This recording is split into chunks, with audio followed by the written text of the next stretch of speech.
আন্দোলন রয়েছে, সে আন্দোলনে আমরা তাদের বিভিন্ন ধরনের সমস্যা তুলে ধরছেন তারা। আমরা যদি দেখি তাদের একদিকে দাবি রয়েছে যে তাদের চাকরি যেন ফিরিয়ে দেওয়া হয়, তার পরবর্তী যদি আমরা দেখি সেখানে তাদের দাবি রয়েছে তাদের টার্মিনেশন লেটার যেন ধরিয়ে দেওয়া হয় যদি তাদের চাকরি না দেওয়া হয়। তাছাড়াও বিভিন্ন ধরনের স্লোগান। তার পাশাপাশি কিন্তু চলছে আমাদের রাজ্যে একটি ক্ষমতা প্রদর্শনের রাজনীতি। সমস্ত বিষয়ে আমরা প্রথমে আমাদের স্টুডিওতে আমাদের যারা বসে রয়েছেন রাজ্যের রাজনৈতিক মহলের বড়সড় ব্যক্তিত্বরা, তাদের থেকে আমরা জেনে নেব যে এই বিষয়গুলো তারা কিভাবে দেখছেন। প্রথমেই তাদের কি প্রথম প্রতিক্রিয়া রয়েছে বিষয়গুলোতে আমরা জেনে নেব। স্যার, প্রথমেই বিজয় স্যার আপনার থেকে জানতে চাইবো যে সম্পূর্ণ বিষয়টি বর্তমানে রাজ্যের যে গোটা বিষয়টি রয়েছে যে এডিসি নির্বাচন 1 বছর ধরে স্থগিত, তার পাশাপাশি 10,383 অবস্থা, এবং সঙ্গে যদি আমরা দেখি সেখানে ক্ষমতা প্রদর্শনের একটি রাজনীতি, কিভাবে দেখছেন বিষয়টি? নমস্কার। আজকে এই টক শো সুযোগ আমাদেরকেও সুযোগ দেওয়া হলো। আমরা স্টুডিও এবং সমস্ত এখানে যারা আছেন সবাইকে আমি নমস্কার জানাই। এবং প্রথমটা হলো এডিসি নির্বাচন। অবশ্যই এটা তো আমরা যুগে যুগেই এটার জন্য আমরা আন্দোলন করি। এটার এক্সিস্টেন্স আজ প্রায় 35 বছর আছে। এখনের অবস্থা ছিল না, যেহেতু করোনা প্যান্ডামিকে বিগত 1 বছর তো আমরা কিছু হলো না। এবং আমরা যেটা শিখছি এবং যেটা আমরা বুঝে আসছি যে কনস্টিটিউশনাল যে প্রভিশন আছে, এখানে গভর্নর মনে করেন তখন 6 মাস উনি এখানে জারি করতে পারেন। এবং 6 মাস পরে তো আমাদের বিশ্বাস ছিল যে এডিসি নির্বাচনটা হোক, কিন্তু আরেক 6 মাস এক্সটেনশনের আরও প্রভিশন যেটা আছে, ওই প্রভিশনটা সুযোগেই আর 6 মাস, তার মানে পুরা 1 বছর এডিসিতে কোনো অ্যাক্টিভিটিস আপনার অ্যাডমিনিস্ট্রেটিভলি হোক, সোশিয়ালি হোক, যে কোনোভাবে ট্রাইবাল এরিয়াতে যে যা কিছু কাজকর্ম আছে এগুলি তো সব স্টপ। কাজে আমরা চাই যে এটা যাতে ইমিডিয়েটলি হোক, এটা আমরা চাই। এবং যেটা আপনার সংবিধানে যেগুলি প্রভিশন আছে সবগুলি তো জনসাধারণের পক্ষে প্রভিশনটা আমরা মনে করি, কিন্তু এটা আরো দীর্ঘ করার আরো প্রভিশন যদি তারা খুঁজে, যদি রাজ্যপাল আরেকটা স্পেশাল যদি করতেই চান, সরকার কি না করতে পারে। কাজেই এটা হলো একটা ইল উইল, যেটা আমাদের মানুষের ভিতরে যে দুর্ভাগ্যভাবে একটা চিন্তা, যাতে না হোক যাতে হোক, এই দুইটাই থাকে। এই অবস্থাতে আমরা তো মনে করি যে আমাদের এই 6 শিডিউল প্রভিশনটা এখনো যেটা আছে এটা ঠিকভাবে চলুক। সংবিধানকে আমি নিজে মনে করলাম এটা এইভাবে করবো, এইভাবে করবো, এইভাবে যদি মানুষ ক্ষমতা যারা প্রয়োগ করে নেগেটিভলি, এটা তো জনসাধারণ অনেক দুর্ভোগ মনে করেন। কাজেই আমাদের সংগঠন থেকে আমরা চাই এটা টাইমলি ইলেকশন হোক, যেটা হলো না 1 বছরের পরে কিংবা 1 বছরের মধ্যে যদি এটা হয়ে থাকে, এটা তো হইতেই হবে যে এটা প্রভিশন আছে। কিন্তু প্রভিশনটা টু দ্য লাস্ট মোমেন্ট পর্যন্ত যদি এইভাবে করা হয়, তার মানে একটা মানুষের মনে একটা চিন্তা আসবে যে যারা এখন এই রাজ্য চালাইতেছে, এডিসি কিভাবে যাবে, কিভাবে হবে, এবং এডিসি যা কিছু লিমিটেড প্রভিশন আছে এটাও যদি ঠিকভাবে ফাংশন না হয়, তবে মানুষ কি করবে এখানে। এটাই আমাদের আইএনপিটি পার্টি থেকে আমাদের একটা আলোচনা এবং আমাদের দাবি যে এটা টাইমলি ইলেকশন হোক। ভিলেজ কাউন্সিল যেটা আছে 6 শিডিউলের আন্ডারে, এটার সহকারিতা আপনার এই জানুয়ারি ফেব্রুয়ারিতে হওয়ার কথা, এটার সঙ্গে যাতে একসঙ্গে হইতে পারে, এটা আমরা চাই।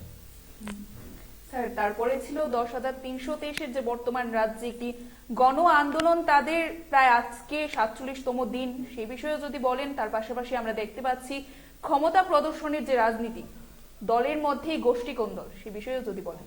এই 10,000 তো আমাদের অনেক এখানে ফ্যামিলি, এক্স্যাক্টলি আমার ফ্যামিলি না থাকলেও আমাদের নিকটবর্তী গ্রামাঞ্চলে রিলেটিভ অনেক লোক এখানে। 10,000 তো কম নাম্বার না, অনেক নাম্বার। কাজে আমরা বিগত কয়েক বছর এটা খুব ধৈর্যের বাইরে বাইরে সময় সময় একটা চিন্তাধারা আছে, এটা কেমনে হবে, এটা কেন মানুষের ধৈর্যের বাইরে জিনিসটা যাবে। সরকারি এইসব সমস্ত এক্সামিন করে, সরকারি সবসময় ভালো মন্দ চিন্তা করে, লেজিটিমেসি এবং এটার প্রভিশন, এটা ঠিক আছে কিনা নাই, সমস্ত দিক থেকে তারা চিন্তা করে এই চাকরি দিয়েছিল। পরবর্তীকালে এটা এই অবস্থা তো আমরা কোনোদিন আশা করি নাই। এখন যা হলো তো হলো, এখন এটা আর কি করতে হবে। বিভিন্ন সংগঠন থেকে এবং বর্তমান যে সরকার আছে তারাও তো এটা মনে করে এই যে রিড্রেস হোক, এটার কোন উপায় হোক, এইভাবে তো আমরা পত্র পত্রিকায় শুনি। কিন্তু এটা কতদিন যাবে, সুপ্রিম কোর্টে এটা ঘুরে আসছে, তারপরে আর কি করতে পারে। কাজে আমাদের লিমিটেড আইডিয়া, আমরা তো এখন কোনো সরকারিকে কোনো এটাতে আমরা নাই, কিন্তু আমাদের থার্ড অ্যাঙ্গেল থেকে আমাদের ভিউ, আইনপিটি মনে করে যে যদি প্রভিশন থাকে, let it be table on the house of the assembly, অ্যাসেম্বলিতে টেবিল হোক, আলোচনা হোক, এখানে আমাদের সম্মানীয় প্রতিনিধিরা আছেন, তাদের একটা খোলাখুলি ডিসকাশন হোক না। তারপরে যদি গভর্নমেন্ট মনে করে এটা গভর্নমেন্টের হাতে, তাদেরকে সমস্ত খারিজ করাবো সরকারে, তাদেরকে পুনর্বার একটা সুযোগ করে দেওয়া এবং তাদের এফিসিয়েন্সির মূলে তা অ্যাকর্ডিং টু দিয়ার একাডেমিক কোয়ালিফিকেশন হোক, এফিসিয়েন্সি হোক, যেটা কভারেজ আছে তার অনুসারে পুনর্বার যদি সরকার মনে করে সব কিছু ডিসমিস এবং নূতনভাবে যদি তাদেরকে সুযোগ দেওয়া হয়, কি ক্ষতি আছে। তারাও তো আমাদের স্টেটের লোক, আমরাও তো তাদের লোক। কাজে এই হিউম্যানিটেরিয়ান পয়েন্ট অফ ভিউ যদি এইভাবে হয়তো আমরা মনে করি, আমাদের দাবিও গতকাল তো আমরা খুব লুঙে 4 ঘন্টা অবস্থানে, এটাও ওয়ান অফ আওয়ার ইস্যু ছিল যে তারা কেন এইভাবে সাফারিং হবে। এখন সরকার মনে করছিল এটা সব ঠিকঠাক আছে, কিন্তু ঠিক হলো না। জুডিশিয়ালের নজরে কোর্টের, হাইকোর্ট, সুপ্রিম কোর্ট এটা মনে করে যে এটা ঠিক হয়নি। ঠিক করার তো দায়িত্ব সরকারের। এখন সরকার যদি মনে করে যে এটা আরো বিবেচনা করা হোক, আবার এটা বিধানসভাতে আলোচনা হোক, তারপরে পুনর্বার যদি সরকার মনে করে যে জুডিশিয়ালের কি আরো থাকতে পারে, সব কিছু যাচাই করে যদি পুনরায় সুযোগ দেওয়া হয়, আমরা মনে করি এটা একটা ব্লেসিং হবে আমাদের স্টেটে, আমাদের রাজ্যের জন্য এটা একটা আশীর্বাদ হবে। কারণ এত লোক এখন অনেক তো মারাই গেছে, কি দুঃখে মরবে তারা। স্যার আমরা আবারও সেখানে আসছি। এবার আমাদের রাজ্যের প্রাক্তন কৃষি মন্ত্রী অঘোর দেববর্মা স্যার, আপনার থেকে জেনে নেব যে আপনি এই বিষয়গুলি কিভাবে দেখছেন। বর্তমানে এডিসি এলাকার যে বেহাল অবস্থা, এই এডিসি নির্বাচন 1 বছর ধরে স্থগিত রয়েছে, সেই কারণে তার পরবর্তীতে 10,323-এর 47 দিন ধরে এই গণ অবস্থান, এবং তারপরে যদি আমরা দেখি বর্তমানে রাজ্য রাজনীতির যে গোষ্ঠী কোন্দলের বিষয়, কিভাবে দেখছেন আপনি? প্রথমত এই ধরনের আলোচনার সুযোগ করে দেওয়ার জন্য আপনাদের সংস্থাকে আমি আন্তরিক অভিনন্দন জানাই এবং ইংরেজির প্রথম নববর্ষের বিশেষ শুভেচ্ছাও আপনাদের জানাচ্ছি। ষষ্ঠ তফসিল সোসাইটির জেলা পরিষদে, ষষ্ঠ তফসিল এমনি তো হয়নি ত্রিপুরাতে। ষষ্ঠ তফসিল চালু করার জন্য এই রাজ্যে শুধুমাত্র উপজাতিরা না, এই রাজ্যের গণতান্ত্রিক চেতনা সম্পন্ন মানুষ, গণতন্ত্রপ্রিয় মানুষ, জাতি উপজাতি সব অংশের মানুষের এটা একটা সর্বোচ্চ দাবি ছিল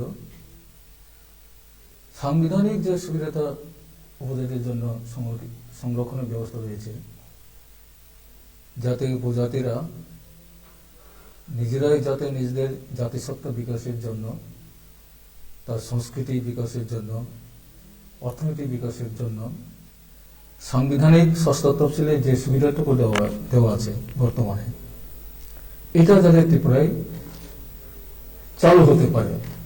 দীর্ঘ লড়াই সংগ্রাম, এই সংগ্রামে অনেকে আত্মবলিদান দিয়েছেন, রক্ত ঝরেছিল ত্রিপুরা। স্বশাসিত জেলা পরিষদের যাতে না হয় তার জন্য এক শ্রেণীর যারা গণতান্ত্রিকভাবে চিন্তা না করে সম্পূর্ণভাবে তার বিরোধিতা করার চেষ্টা করেছিল, তাতে একটা সময় অনেক ঘটনাই ঘটে গেছে। ত্রিপুরার ইতিহাসে এই ঘটনাগুলো রয়েছে।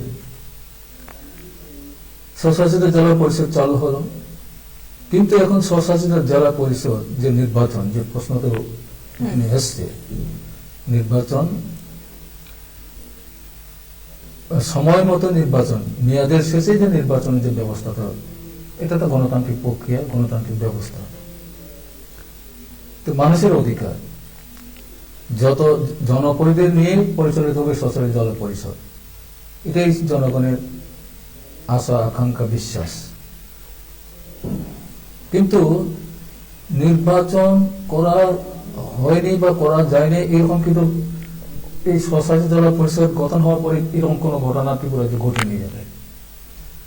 যদিও এইভাবে অতিমানি বা করোনা ইত্যাদি প্রশ্নে স্বাভাবিকভাবে করোনার জন্য অনেক অসুবিধা, সেখানে নির্বাচন করতে গেলে নানা রকম প্রক্রিয়া মিলে যেতে হয়, মানুষের একসঙ্গে ভোট কেন্দ্রে যেতে হয়, নানা রকম অসুবিধা ছিল প্রথম দিকটায়। তার জন্য সমাজের জন্য রাজ্যপালের হাতে ক্ষমতা দেওয়া হয়েছে, যেটা আমরা সবাই জানি।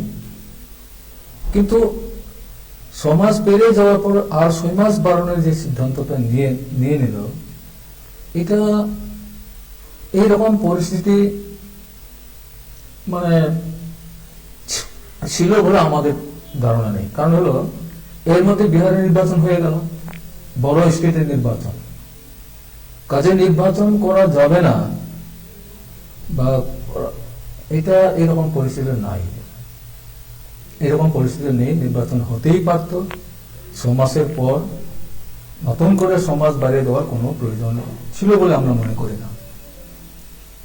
কাজে মানুষের গণতান্ত্রিক যে অধিকার, এই অধিকারটা প্রয়োগ করার সুযোগটা দেওয়া উচিত। যে কোনো দলেই হোক ক্ষমতা, যে কোনো দলের শাসন প্রশাসনে আসুক, এটা কোনো আপত্তি নেই, কিন্তু মানুষের মতামত দেওয়ার যে অধিকার ভোটের প্রয়োগের মধ্যে দিয়ে, এই সুযোগটা থাকা উচিত। এর মধ্যে জৈনের একজন হাইকোর্টের মধ্যে মামলা করেছেন। হাইকোর্ট থেকে নাকি বলে দেওয়া হয়েছে যে 17 মে পর্যন্ত, 17 মের মধ্যে ইলেকশনটা করে নিতে হবে। এখন রাজ্যপাল প্রশ্ন, রাজ্য সরকার তারা কিভাবে এটা দেখবেন সেটা তাদের ব্যাপার। আমরা মনে করি, যেটা বিজয়বাবু বলেছেন, যে নির্বাচন হয়ে যাওয়া ভালো। মত প্রকাশের অধিকারটা মানুষের হাতে দেওয়া উচিত এই জায়গায়। যদি নির্বাচন এটা দুর্বলতার লক্ষণ, নির্বাচিত প্রতিনিধি এদেশে এলাকার উন্নয়ন, অর্থনৈতিক উপজাতির বিকাশ, এমনিতেই তারা অর্থনৈতিকভাবে অর্থনৈতিকভাবে পিছিয়ে আছে। কাজে এই জায়গায় সেখানে নির্বাচিত জনপ্রতিনিধির মাধ্যমে প্রশাসনিক ব্যবস্থা সেখানে পরিস্থিত করা দরকার, যত তাড়াতাড়ি সম্ভব করা দরকার। কাজে আমরা এই প্রসঙ্গে এটাই বলবো আমরা, যে নির্বাচনটা হওয়া, কারণ নির্বাচন করা যায় না এরকম পরিস্থিতি ত্রিপুরাতে নেই এখন, করা যায় না। সবাই তো আমরা তো সবাই হচ্ছে, জমায়েত সবাই তো হচ্ছে জায়গায়, তাতে নির্বাচন আটকাবে কেন? নির্বাচন করার মানসিকতা চাই। উপজাতিদের তার সবিকাশের যে মানসিক দিক থেকে তারা যে প্রয়োজন বোধ করে এটাকে সম্মান দেওয়ানো দরকার। কাজেই নির্বাচন হতেই পারে, নির্বাচন করা যেতে পারে, সরকারকে এই বিষয়ে যথাযথ সিদ্ধান্ত নেওয়া উচিত।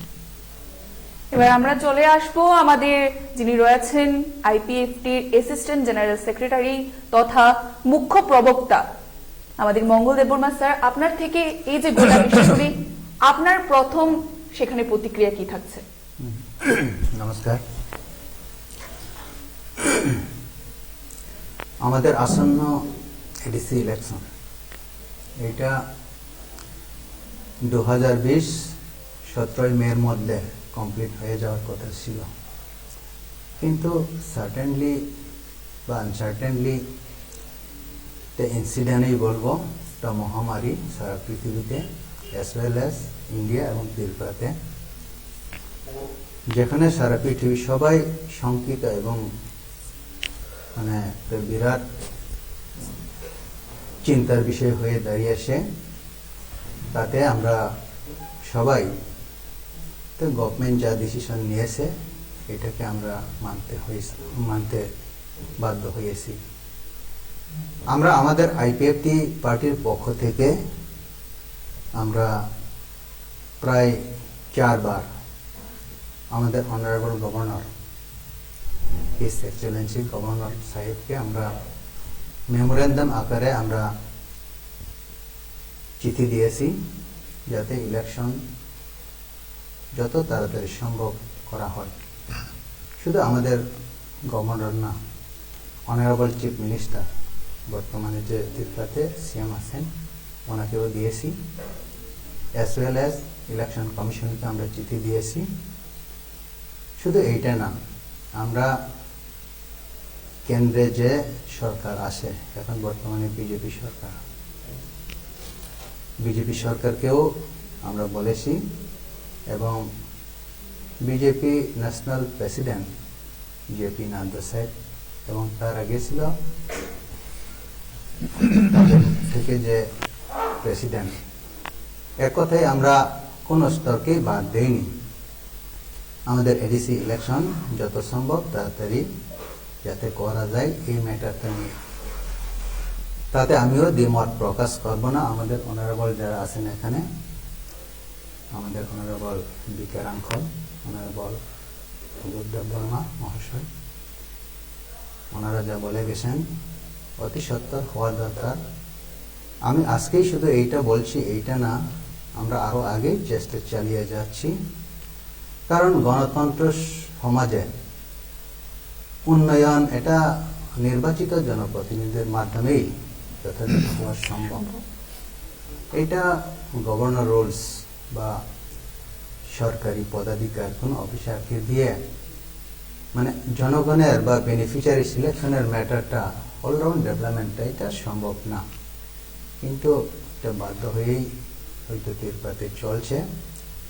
আমরা অ্যাজ ওয়েল অ্যাজ আমরা ওইটাও জানিয়েছি, তখন বিহারে ইলেকশন হয়ে গেছে এই করোনা ভাইরাসের মধ্যেও,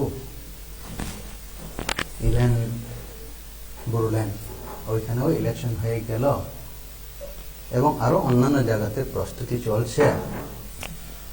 অল ওভার ইন্ডিয়াতেই মল টল, শপিং মল টল এগুলা খুলছে, কলেজ টলেজ সব খুলছে। মানে করোনা ভাইরাস প্যান্ডামিক হলেও মোটামুটি এখন ভালো ইয়েতেই আছে। তো ওই হিসাবে আমরা কিন্তু আমাদের চেষ্টাটা কোনোখানে আমরা বাদ রাখেনি যাতে ইলেকশন হয়। আমরা খুশি হলাম, অনেকেই এই ইলেকশনের জন্য কেস ফাইলও করেছেন, এবং তাতে গভর্নমেন্টের তরফ থেকে ওনারা চিন্তা করবেন সেটা তাদের ব্যাপার, কিন্তু হাইকোর্ট অ্যাজ পার রুলস মানে 6 মাস পেরিয়ে গেল, তারপরে আরো 6 মাস এক্সটেন্ড করে দেওয়া হয়েছে গভর্নর রুলস। তো এই 1 বছরের মধ্যে যেভাবেই হোক আগামী 17 মে 2021 এই পিরিয়ডের মধ্যেই যাতে ইলেকশনের প্রক্রিয়া সম্পূর্ণ কমপ্লিট করা হোক, এটা আমরা খবর পেয়েছি। আমরা হয়তো আগেই এইরকম ডিসিশনটা শোনার ইচ্ছে ছিল এবং আমরা চাইতাম। যাক, তারপরেও আমরা রুলসকে আমরা বিসর্জন দেব না। আমরা আমাদের পার্টির তরফ থেকে চাইব এইটাই, ইলেকশন অতি সত্বর করা হোক।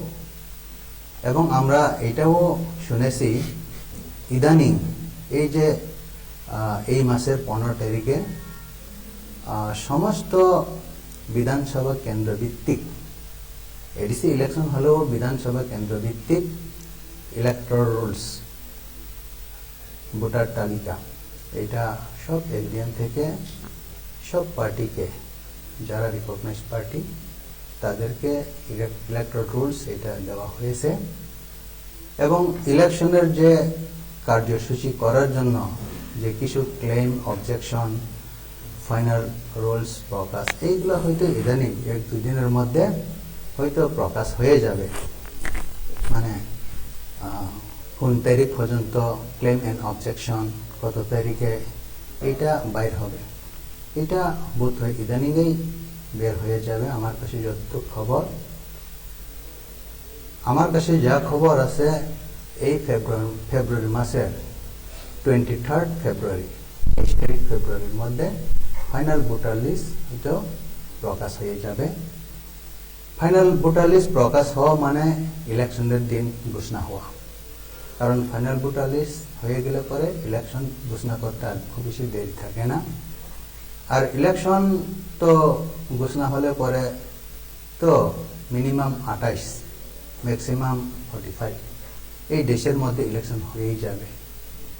আর 23 ফেব্রুয়ারি 2021 এইটাকে বেশ করে যদি আমরা ওইদিকে 28 ধরে নেই, নতুবা আপ টু 45 ডেজ এটা ধরে নেই, তাহলে এপ্রিল মাসের মধ্যে অবশ্যই ইলেকশন হয়ে যাবে। আর একদিকে ইলেকশন এপ্রিল মাসে করা অবশ্যই দরকার বলে আমি ব্যক্তিগতভাবে মনে করি। কারণ মাধ্যমিকের পরীক্ষা এবং 12-এর পরীক্ষা বিগত বছরগুলোতে মার্চের মধ্যে হতো, এবার আর হবে না, এটা মে মাসে নিয়ে যাওয়া হবে। এই মে মাসের মধ্যে হলেও আমরা যতটুকু খবর জেনেছি বা শুনেছি, মে 10-12 তারিখের মধ্যে মার্চ মাধ্যমিক এবং 12-এর পরীক্ষা হয়তো বা হয়ে যাবে। যেহেতু মে মাসের 10-12 তারিখের মধ্যে পরীক্ষা হয়ে যাবে, তার আগে ইলেকশনের সমস্ত কিছু, ইলেকশন, ভোটের দিন ঘোষণা এবং তারপরে ফল ঘোষণা, তারপরে বিজয় উৎসবগুলা এবং বাকি সমস্ত কাজগুলা হয়তো কমপ্লিট হয়ে যাওয়ার দরকার। তো ওই হিসাবে আমি বিশেষ করে মনে করি হয়তো এপ্রিল মাসের আধা-আধির মধ্যেই হয়তো বা ইলেকশন হয়ে যাবে, আমি যতটুকু মনে করি। কিন্তু এটা গভর্নমেন্ট দেখবেন। আমরা গভর্নমেন্টকে এটি রিকোয়েস্ট করব, আর দেরি না করে জনগণের উন্নয়নের সাথেই ইলেকশন হয়ে যাক। ইলেকশন হলে যে কোনো একটা পার্টি হয়তো জিতবে, যেই পার্টি জিতুক তাতে জনগণ ডিসিশন দেবেন, গণদেবতারাই চিন্তা করবেন কোন পার্টিকে এবার আসন্ন এডিসিতে ক্ষমতায় আনবে। এবার সেখানে আরো একটি বিষয় জানতে চাইবো যে বর্তমান যে এডিসি পরিস্থিতি, সে বিষয়ে কি বলবো? এডিসির পরিস্থিতি বলতে কি অ্যাডমিনিস্ট্রেটিভ নতুবা আলাদা পলিটিক্যালি? পুরো এডিসির গোটা এলাকার পরিস্থিতি বিষয় কি? দেখুন, এডিসি এলাকা বিগত দিনগুলিতে যা ছিল ওইটা এখনো রয়ে গেছে, তেমন খুব বেশি পরিবর্তন আমরা দেখি নাই। গত দিনগুলিতে এডিসিতে আমরা যেভাবে ডিপ্রাইভে আছি এখনো ওইভাবেই হয়তো আছে। কিছু পরিবর্তন হলেও তেমন কিছু পরিবর্তন আমরা দেখতে পাইনি। কারণ 2020 মে 17 তারিখ পর্যন্ত বিগত সরকার এডিসি প্রশাসনে ওনারা যা চালিয়ে গেছেন জনপ্রতিনিধির মাধ্যমে, 2020 17 মের পরে যে গভর্নর রুলস জি.কে রাওয়ের মাধ্যমে, সেই গভর্নর রুলসের মাধ্যমে যেভাবে উন্নত মানে করানো বা চিন্তা করানোর দরকার সেটা কিন্তু ওনারাও করতে পারেননি। ওই হিসাবে এডিসির তেমন মানে খুব বেশি সুস্থ ইয়েতে আসি এটা আমি নিজেও বলবো না, যেহেতু ওইখানে জনগণের প্রতিনিধি বা কোনো জনগণের প্রতিনিধি হয়ে গভর্নমেন্ট চালায়নি। কাজে আমরা যেভাবে আগে ডিপ্রাইভিং এ ছিলাম এখনো ডিপ্রাইভিং এই আছি। হয়তো এটা আসন্ন এডিসি নির্বাচনের পরেই মানে কিছু না কিছু সলভ করার চিন্তা করতে পারবো। গোটা এডিসি এলাকাতে আমরা বর্তমানেও খুব ডিপ্রাইভিং এ আছি যদি অ্যাডমিনিস্ট্রেটিভ পাওয়ারে চিন্তা করি। আর এমনিতে সাধারণ পরিবেশ বা পরিস্থিতি চিন্তা করলে পরে আমরা কিন্তু বিগত দিনগুলির থেকে একটু সুস্থ পরিবেশে আছি।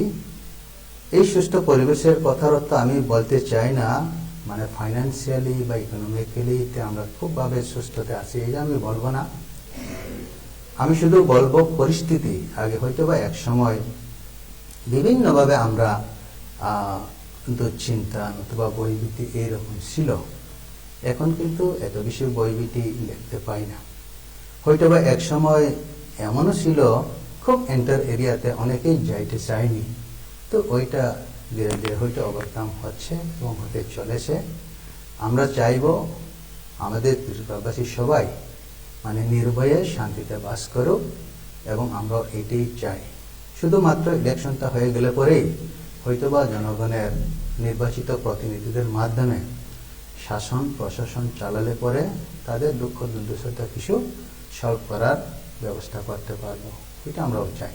অবশ্যই মঙ্গলবাবুর কথা অনুযায়ী আমরা যতটুকু বুঝলাম, কিন্তু বা আমাদের বিশেষ করে সোশ্যাল বাংলা সেখানে আমরা ভিজিটে গিয়ে যদি আমরা দেখি সেখানে এডিসির যে ভিলেজ রয়েছে সেখানে এলাকার খুব বেহাল অবস্থা, যদি রাস্তাঘাট বা বিদ্যুৎ বা আমরা জলের বিষয়টাই যদি আমরা দেখি সমস্ত বিষয়ে কিন্তু বেহাল অবস্থা রয়েছে। সে বিষয়ে আমরা ওঘর স্যার থেকে জানবো যে মঙ্গলবাবুর কথা অনুযায়ী কিভাবে দেখছেন আপনারা এডিসির পরিস্থিতি কি সুষ্ঠু রয়েছে? দেখুন যে মঙ্গলবাবু যেভাবে বলছেন কোনো বিষয়ে অনেকটা ব্যালেন্স রেখে বলার চেষ্টা করেছেন, ঠিকই আছে, কিন্তু প্রকৃত যে ঘটনাটা এডিসি এলাকায় বিশেষ করে আগে একটা পদ্ধতিগত এডিসি এলাকায় কাজ চলছে, মানে নির্বাচিত ভিলেজ কমিটি নির্বাচনে তারা নির্বাচিত হয়েছেন এবং উন্নয়নের এডিসি তার যে উন্নয়নের প্রকল্পগুলি গ্রামে নিয়ে যাওয়ার জন্য নির্বাচিত সেই সমস্ত এলাকার জনপ্রতিনিধিদের সাহায্য নিয়ে সেখানকার উন্নয়নের কাজগুলো করা হতো। বিশেষ করে গভর্নমেন্ট চেঞ্জ হওয়ার পর মঙ্গলবাবু যেটা মানে বলেনি, গভর্নমেন্ট চেঞ্জ হওয়ার পর সেই সমস্ত নির্বাচিত জনপ্রতিনিধি যারা রয়েছেন ভিলেজ কমিটি এরা প্রকৃতভাবে তাদের অথর্ব হয়ে যায়, অর্থাৎ হ্যান্ডিক্যাপ করে রাখা হয়। এই সমস্ত নির্বাচনের প্রতিনিধিদের কোনো কাজেই করার সুযোগ দেওয়া হয় এবং কোথাও কোথাও দেখা গেছে যে এখানে আরেকটা কমিটি বানিয়ে সেখানে তাদের মাধ্যমে কাজ করানো হচ্ছে। এটা গণতান্ত্রিক ব্যবস্থায় এটা হওয়া উচিত ছিল না, কিন্তু এটা হয়েছে। ফলে কাজটা সেভাবে সুশৃঙ্খলভাবে যে কাজটা হওয়ার কথা, গ্রামের মানুষের যে সুযোগটা পাওয়ার কথা, সেটা সেখানে তারা বঞ্চিত হয়ে যায় এবং এলোমেলো হয়ে যায়। তো ফলে যদি পরিকল্পনা যদি ঠিকভাবে গ্রামে যদি কাজ করা না যায়, জনগণ যদি বঞ্চিত হয়, সেটা তাদের এমনি তো গরিব, তো অর্থনৈতিক দিকে তারা দুর্বল, এখন তো কোনো কাজই নেই, এখন কোনো কাজই নেই যাবে। কাজে এটা কিন্তু আমাদের অভিজ্ঞতা, মঙ্গলবাদের অভিজ্ঞতা কি সেটা তো আমি জানি না, কিন্তু আমাদের যে অভিজ্ঞতা এবং গ্রামের মানুষের যে অভিজ্ঞতা এবং এই সমস্ত ধরনের হচ্ছে আমাদের করার কিছু নেই, কারণ আমাদের আর কেউ জিজ্ঞাসা করে না, অন্যরাই কাজ করছে, আমাদের কিছু করার উপায় নেই। তারা যখন বলছে তারা বুঝতে অসুবিধা হয় না। এই সমস্ত ডেমোক্রেটিক অথবা গণতন্ত্রের মাধ্যমে যে সমস্ত প্রতিষ্ঠিত ভিলেজ কমিটিগুলো হয়েছিল এক সময়, সেটা পুরোপুরি তাদেরকে নিষ্ক্রিয় করে দেওয়া হয়েছে, এলো ঘটনাটা। অপরদিকে মঙ্গল বললেন যেটা যে উপজাতি এলাকায় বা এদেশি এলাকায় শান্তিপূর্ণ ইত্যাদি অবস্থান করছে যে বললেন যে, তো মঙ্গল তো না জানবো, আমার থেকে বেশি জানে এলাকাতে সম্ভবত, তো বোঝাই উচিত। এবং গ্রামে মানুষের সঙ্গে কথা বলে বোঝা যায় এটা ত্রাস মানে শঙ্কিত, এটা প্যানিকেবল কাজ করছে সেখানে। অর্থাৎ সরাসরি মুখ খুলে বলার সাহসটা তারা হারিয়ে ফেলছে। এটাও গণতন্ত্রের পক্ষে একটা ক্ষতিকারক। মত প্রকাশের অধিকার, কথা বলার অধিকার, দল করার অধিকার, এটা গণতান্ত্রিক ব্যবস্থা। গণতন্ত্র তো এমনি আসেনি দেশে, এটাও তো লড়াই হয়েছে। গণতন্ত্র পরিস্থিত দেশ, আমাদের দেশ সর্ববৃহৎ গণতন্ত্র বলে আমরা দাবি করি। আর আজকে মত প্রকাশ করার অধিকারটা প্রায় নেই বললেই চলে যাবে। কাজে এটা হওয়া বাঞ্ছনীয় না। অন্তত মানুষের এই অধিকারটা পরিচিত করা দরকার। সব রাজনৈতিক দলেরই সেই সুযোগটা। স্যার, এই বিষয়ে এবার বিজয় স্যার আপনার থেকে জানবো যে এই যে শান্তিপূর্ণ পরিস্থিতি, আপনার কি মনে হয় আদৌ এডিসি এলাকায় শান্তিপূর্ণ পরিস্থিতি রয়েছে? এটার ব্যাপারে আমার একটা অবজারভেশন, যে এটা এডিসির অ্যাটেইনমেন্টের জন্য আমাদের বহু বছর আন্দোলন আমার করতে হয়। তখন প্র্যাকটিক্যালি যখন ইন্দিরা গান্ধী ইনভাইট করলেন, তখন আমি আন্ডারগ্রাউন্ডে ছিলাম, এবং তখন আমি বুঝছি যে এটা এক্সিস্টেন্ট সাংবিধানিকভাবে এটা হইতেছে ত্রিপুরায়। ওইটার আগে তো আমাদের ছাড়া সব দলই বিরোধী করলো। এডিসি হইলে আমরা রক্ত দিব, এই দিব, ওইটা একটা পুরান কথা। যাই হোক, এটা এক্সিস্টেন্সের পরেও কয়েকটা দল তারা মনে করে যে এটা উন্নতি হইলে ঠিক হবে না। সারপ্রেস করার অনেক চেষ্টা আছে, এখনো আছে এটা। তার কারণ হলো 6 শিডিউল প্রভিশনে কোনো ভিলেজ কমিটি নাই, সব ভিলেজ কাউন্সিল হইতে হবে।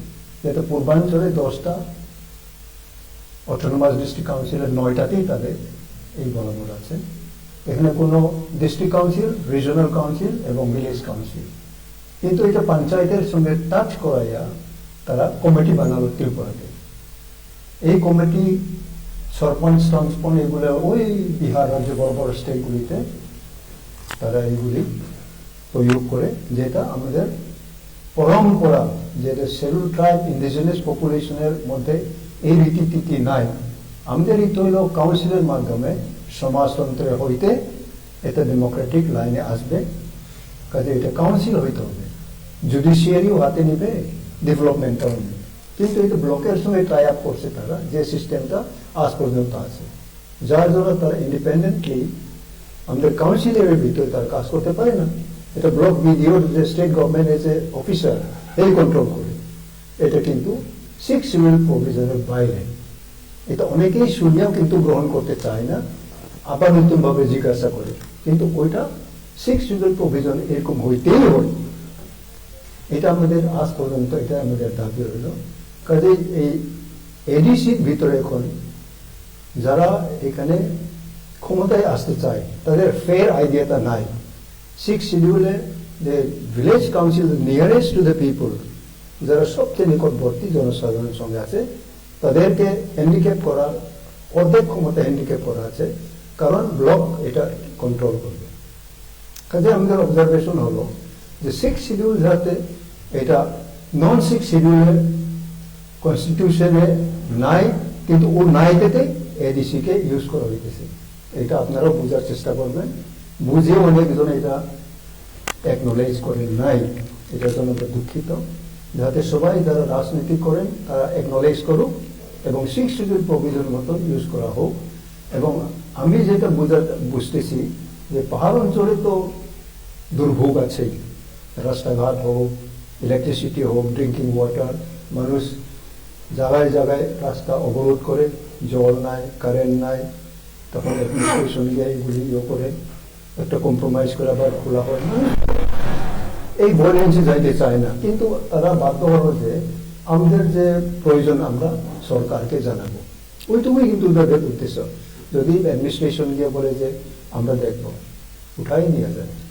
কাজেই আরেকটা কথা হলো যে 6 শিডিউল যে 1 বছর যে ইয়ে হচ্ছে, রাজ্যপালের সঙ্গে আমাদের কয়েক মাস আগে দেখা হলো, তখন বললো मैं भी चाहता हूँ उसको जल्दी जल्दी करना, কিন্তু 2-3 দিন পরেই দেখলাম আরো 6 মাস এক্সটেন্ড করলেন উনি। তাতে তো মানুষ বোঝার চেষ্টা করলে তো ইজিলি বুঝতে পারে যে এটা মে মাসের এখানে গিয়ে 6 মাস হবে। এখন যে লোক, ভদ্রলোক, ভদ্র মহিলা, যেই লোক মাননীয় হাইকোর্টে কেস করলো, একই জানিয়া কিংবা না জানিয়া, কেস না হইলেও ম্যাক্সিমাম 1 ইয়ার, 1 বছর এটা করতেই হইব, যে মে মাসে সম্পন্ন করতে হয়। এটার মধ্যে যদি স্টেট গভর্নমেন্ট মনে করে ফেব্রুয়ারি মার্চে করিয়া লয় না, এটা ভালো হবে, এডুকেশন বিভিন্ন একটা কমপ্লিকেট হবে, এটা করতেই পারে। কিন্তু ওই মে মাসেই তারা অপেক্ষা করলে তো ওই 1 বছরটাই যাবে। এখন মাননীয় হাইকোর্ট যখন এটা একটা হিয়ারিং নিয়ে বললো যে এটা 17 মে এর মধ্যে করতে হবে, এটাই তো না হাইকোর্টের যে ইয়েটা। কাজে এই মে এর মধ্যে তো সম্পূর্ণ করতেই হবে। এখন কে নিয়ে কেস করলো, জানিয়া কি না জানিয়া একটা ব্যাপার।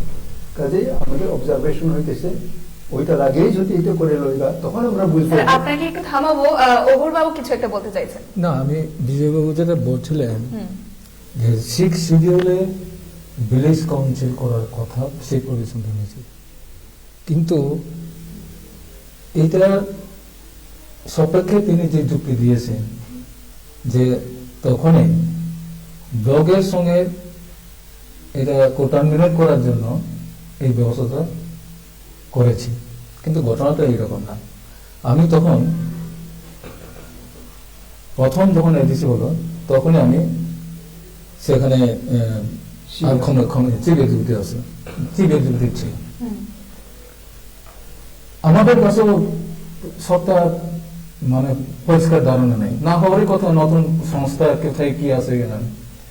আমি আমাদের পাশে যে নর্থ কাউন্সিল, এই যে north council, hill district council, যেটা ওখানের সঙ্গে কথাবার্তা বলে আমি বললাম যে ভিলেজ লেভেলেতে না থাকলে, শুধু ওপরটাই থাকলো জেলা পরিষদে, তাহলে কে কাজটা করবে? এটা তো ব্যবস্থা নিশ্চয়ই আপনারা এখানে কিভাবে করেন, এই বিষয়ে তাদের সঙ্গে কথাবার্তা বলি। তখন তারা বলে যে আমরা তো আমাদের এই ব্যবস্থাটা এইভাবে করি। তখন তাদের থেকে ওই তারা যেভাবে এস্টাবলিশ করেছে ভিলেজ লেভেলে, তারা ঠিক আমি কাগজপত্রটা আনি। তো এটা কিন্তু কনসেপ্ট ছিল এই কাউন্সিলে, তাদের থেকে আমরা তখন এটা হায়ার করার মতো একটা এনে এটা আমরা এটা এখানে ভিলেজ কমিটি করি। আর এমনি আসলে ভিলেজ কমিটি ও ভিলেজ কাউন্সিল করা যায় নাম। ভিলেজ কাউন্সিলের পরে সামাজিক রীতিনীতি এগুলি নিয়েও সেখানে থাকে, কিন্তু যেহেতু আমাদের পাশে তারা এটা করেই ফেলেছে, তখন তাদের থেকে আমরা এনে এই ভিলেজ কমিটির সিস্টেমটা আমরা চালু করি। ভিলেজ কাউন্সিল না করে এটা চাই না আমরা, এটা অন্য। কিন্তু এখন যে সেন্ট্রাল গভর্নমেন্ট যে অ্যামেন্ডমেন্ট, এটা দীর্ঘ হয়ে গেছে, বছর হয়ে গেছে, এটা এখনো কার্যকর নেই। সেখানে কোনো ভিলেজ কাউন্সিল কথা যখন এসছে, আমরা বলছি ভিলেজ কাউন্সিল করার কোনো মতো নেই, ডেভেলপমেন্ট আটকে যাবে কেন? তো ভিলেজ কাউন্সিল আমরা এখানে মানে নিজেদের পলিটিক্যাল সাইড অথবা কোন সাইডে ইচ্ছা করে এটা কমিটি করেছে তা ঘটনা না। এটা বাইরে থেকে মানে যেখানে যেখানে আগে জেলা পরিষদ হয়েছে তাদের থেকে এনেই কিন্তু তাদের আইনের কপি বা তাদের যে কপিতে এনেই কিন্তু এখানে চলা আমরা করেছি। এখানে কোনো লুকোচুরি করার কোন প্রশ্ন না। আমাদের বেসিক আইডিয়াটা তখনই ছিল না, তারা থেকে হায়ার করে এনে আমরা এটা এস্টাবলিশ করেছি। বিজয় বছর বলেন যুক্তি সহকারে, এটার সঙ্গে আমি একমত না। স্যার, অঘোর স্যার, এবার বিজয় স্যার আপনার থেকে জানবো যে অঘোর স্যার যে কথাটি তুলে ধরলেন, সেই কথাটিতে আপনার কতটুকু যুক্তিযুক্ততা আছে বলে মনে হচ্ছে? আমার যুক্তি হলো যে কনস্টিটিউশনে যেটা প্রভিশন আছে ওইভাবে করলেই তো সুবিধা। ওইটার বাইরে এখন পঞ্চায়েতি রাজ, বিভিন্ন রাজ বলে এখানে পঞ্চায়েতের মতন কমিটি করে নির্বাচিত করা ঠিকই আছে, কিন্তু কাউন্সিল আরেকটা ব্যাপার, যেটা 6 শিডিউল প্রভিশনে ক্লিয়ারলি লেখা আছে, এটা কেন করা হয়নি? ওইটাই তো আমাদের প্রশ্ন আজ পর্যন্ত। কাজে উত্তর যদি আমরা না পাই, তো এটাই আমরা বলবো এখন যদি উত্তর পাই যে কোনো কমিটি হবে না, কাউন্সিল হবে, যেটা মিজোরামের 3টা ডিস্ট্রিক্টে করাই আছে, চাকমা ডিস্ট্রিক্ট, লাই লাখের, আসামের ওই যে বোডোল্যান্ড হোক, তারপর নকশারি ডিস্ট্রিক্ট কাউন্সিল তো তারা করে এখন বোডোল্যান্ডে তারা কমিটি করছে, যেটা তারা ইংলিশ টেরিটোরিয়াল কাউন্সিল, এটা কনস্টিটিউশনে নাই, এটা যে কোনো সময় তারা ভাঙতে পারে, কিন্তু 6 শিডিউল যেটা আছে এটা তারা ভাঙতে পারে না। এটাও একটা আলাদা কনস্টিটিউশন, যেটা 6 শিডিউল প্রভিশন। কিন্তু আমরা যদি এটা কাউন্সিল যে কোনো নাম দিই, এটা সেন্ট্রাল গভর্নমেন্ট, রাজ্য সরকার যে কোনো সময় এটা ভাঙতেই পারে, কিন্তু 6 শিডিউল প্রভিশন অটোনমাস যদি থাকে এটা ভাঙতে পারে না। ওই প্রভিশনটা আমরা চাই, যেটা সংবিধানে ওইটা আমি বললাম, তারা এটা করে ঠিক হয় নাই, এটা না করে ঠিক হলো, এটা আমি বলি নাই। কিন্তু এইভাবে জিনিসটা আসছে, যেটা আমাদের দীর্ঘ আন্দোলনের ফলটা অন্যদিকে মরে গেছে, ওইটা আমি বলতে চাইছি। অবশ্যই এই মুহূর্তে রাজ্য রাজনীতির যে একটি বিশেষ পরিস্থিতি আমরা দেখতে পাচ্ছি, যে সদলীয় যারা বিধায়করা রয়েছেন তাদের মধ্যে একটি ক্ষমতা প্রদর্শনীর যে একটি রাজনীতি, এবং এক একজন বিধায়করা কিন্তু ব্যস্ত রয়েছেন নিজের কতটুকু ক্ষমতা রয়েছে তা তুলে ধরতে। সে বিষয়ে প্রথমে আমরা জানতে চাইব মঙ্গল স্যার, যেহেতু বর্তমানে রাজ্যে রয়েছে বিজেপি আইপিএফটি জোট সরকার ক্ষমতাধীন, এবং সেখানে সে বিষয়টি আপনি কিভাবে দেখছেন? আমি একটু আগের একটু প্রসঙ্গে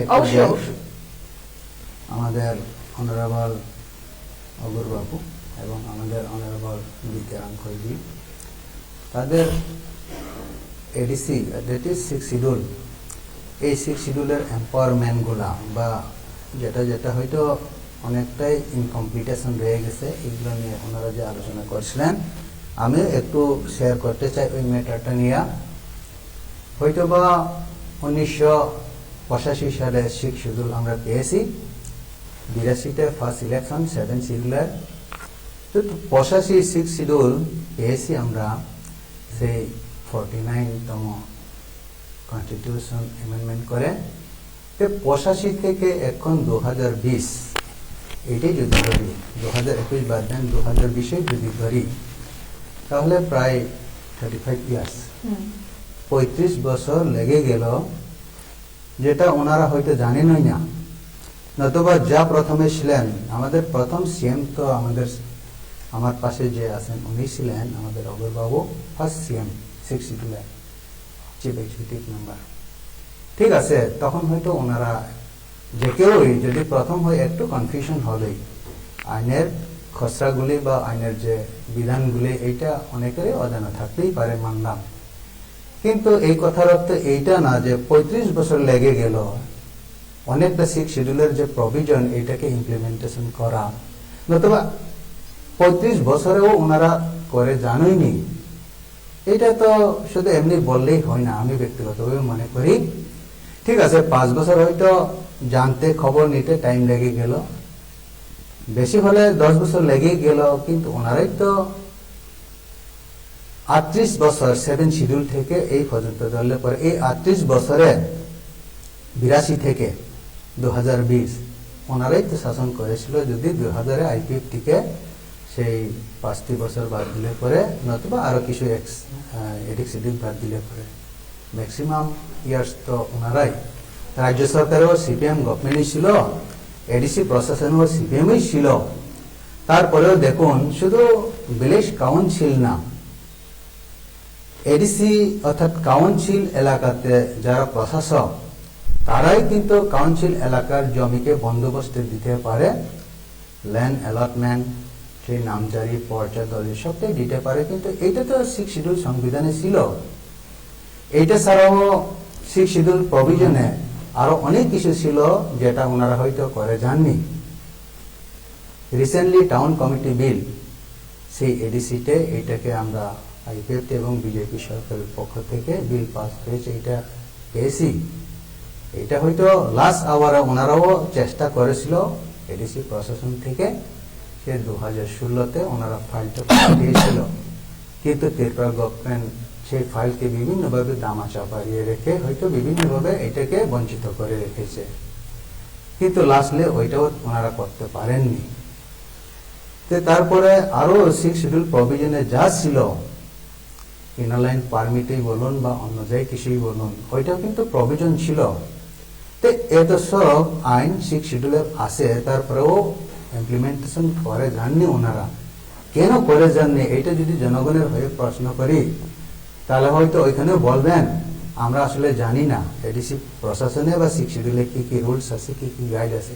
তো বললে তো হবে না, তো কনস্টিটিউশন দেখতে হবে, পড়তে হবে, জানতে হবে।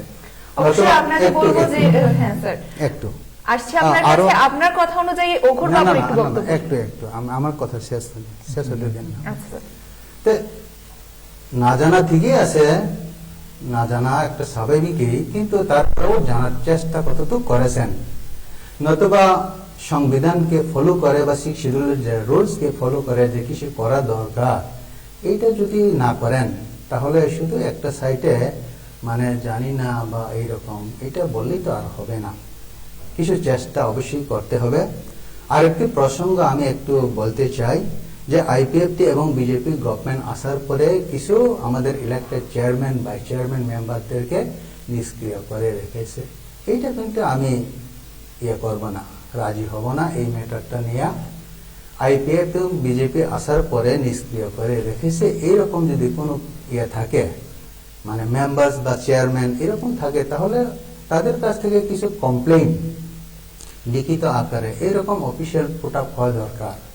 কিন্তু আমার কাছে বা আমার নজরে বা অফিসিয়াল ভাবে কোনোটাই শুনি নাই যে কোনো চেয়ারম্যানকে নিষ্ক্রিয় করে রাখা হয়েছে, নতুবা ভাইস চেয়ারম্যানকে বা কোনো ব্যক্তিকে।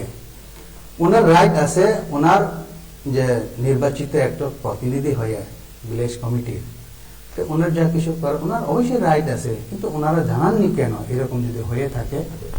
আর আমি তো বলবো এইটাই, আইপিএফটি বিজেপি গভর্নমেন্ট আসার পরে ম্যাক্সিমাম সিপিএম থেকে ইলেক্টেড চেয়ারম্যান, ভাইস চেয়ারম্যান এবং মেম্বার্সরা তারা হয়তোবা কোনোখানে আইপিএফটিতে, কোনোখানে বিজেপিতে তারা স্বইচ্ছায় আমাদের পার্টিতে যোগ দিয়েছে, এবং হয়তো অনেকে মেম্বারশিপ তারা নিজেরাই খারিজ মানে নিজেরাই ওই পোস্ট থেকে পদত্যাগ করে ফেলেছে।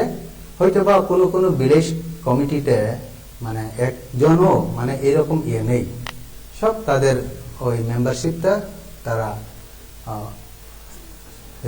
রিজাইন করে দিয়েছে। এরকম হয়তো কিছু থাকতেই পারে বা থাকে। তো এই কথার অর্থ এইটা না আমরা গণতান্ত্রিক ওয়েতে তাদের কথাবার্তা বা তাদের বলা অধিকারটা ছিনিয়ে নিয়েছি, স্যার একটু আপনাকে থামাবো এই বিষয়ে, ওঘর বাবু না, না। থেকে জেনে নেব ওঘর বাবু এইটা। এই বিষয়ে কি বলবেন। স্যার আপনার থেকে শুনুন। প্রথমে তো মহানবাবু যেভাবে বলছিলেন 6 শিডিউলের প্রভিশনে ভিলেজ কমিটি ও ভিলেজ কাউন্সিল যে কোনো একটাকে বেছে নেওয়ার প্রভিশনে আছে। এটা বইয়ের বাড়ি থেকে কথা বলে বলেছে এরকম না। তৃতীয় বছর ল্যান্ড অ্যালটমেন্ট পাওয়ার, এটা সম্পূর্ণভাবে রাজ্য সরকারের হাতে আছে এখন। তবে আমরা যখন ছিলাম গভর্নমেন্টের সঙ্গে আলোচনা করে, তখন এডিসি এলাকার অ্যালটমেন্ট দেওয়ার ক্ষেত্রে, খাস ল্যান্ডগুলি অ্যালটমেন্ট দেওয়ার ক্ষেত্রে এডিসির মতামত গ্রহণ করার জন্য একটা ব্যবস্থা সেখানে তৈরি হয়। অর্থাৎ এডিসি এলাকার যদি খাস অ্যালটমেন্ট কাকে দিতে হয়, তারা একটা সেখানে কমিটি থাকবে এডিসির, সেই কমিটি এই কার কি পজিশনে আসে দরখাস্ত করার পর এটা দেখে থেকে রাজ্য সরকারকে সুপারিশ করার পর, রেভিনিউ ডিমান্ডে সুপারিশ করার পর তখন রাজ্য সরকার এটা ক্লিয়ারেন্স দেয়।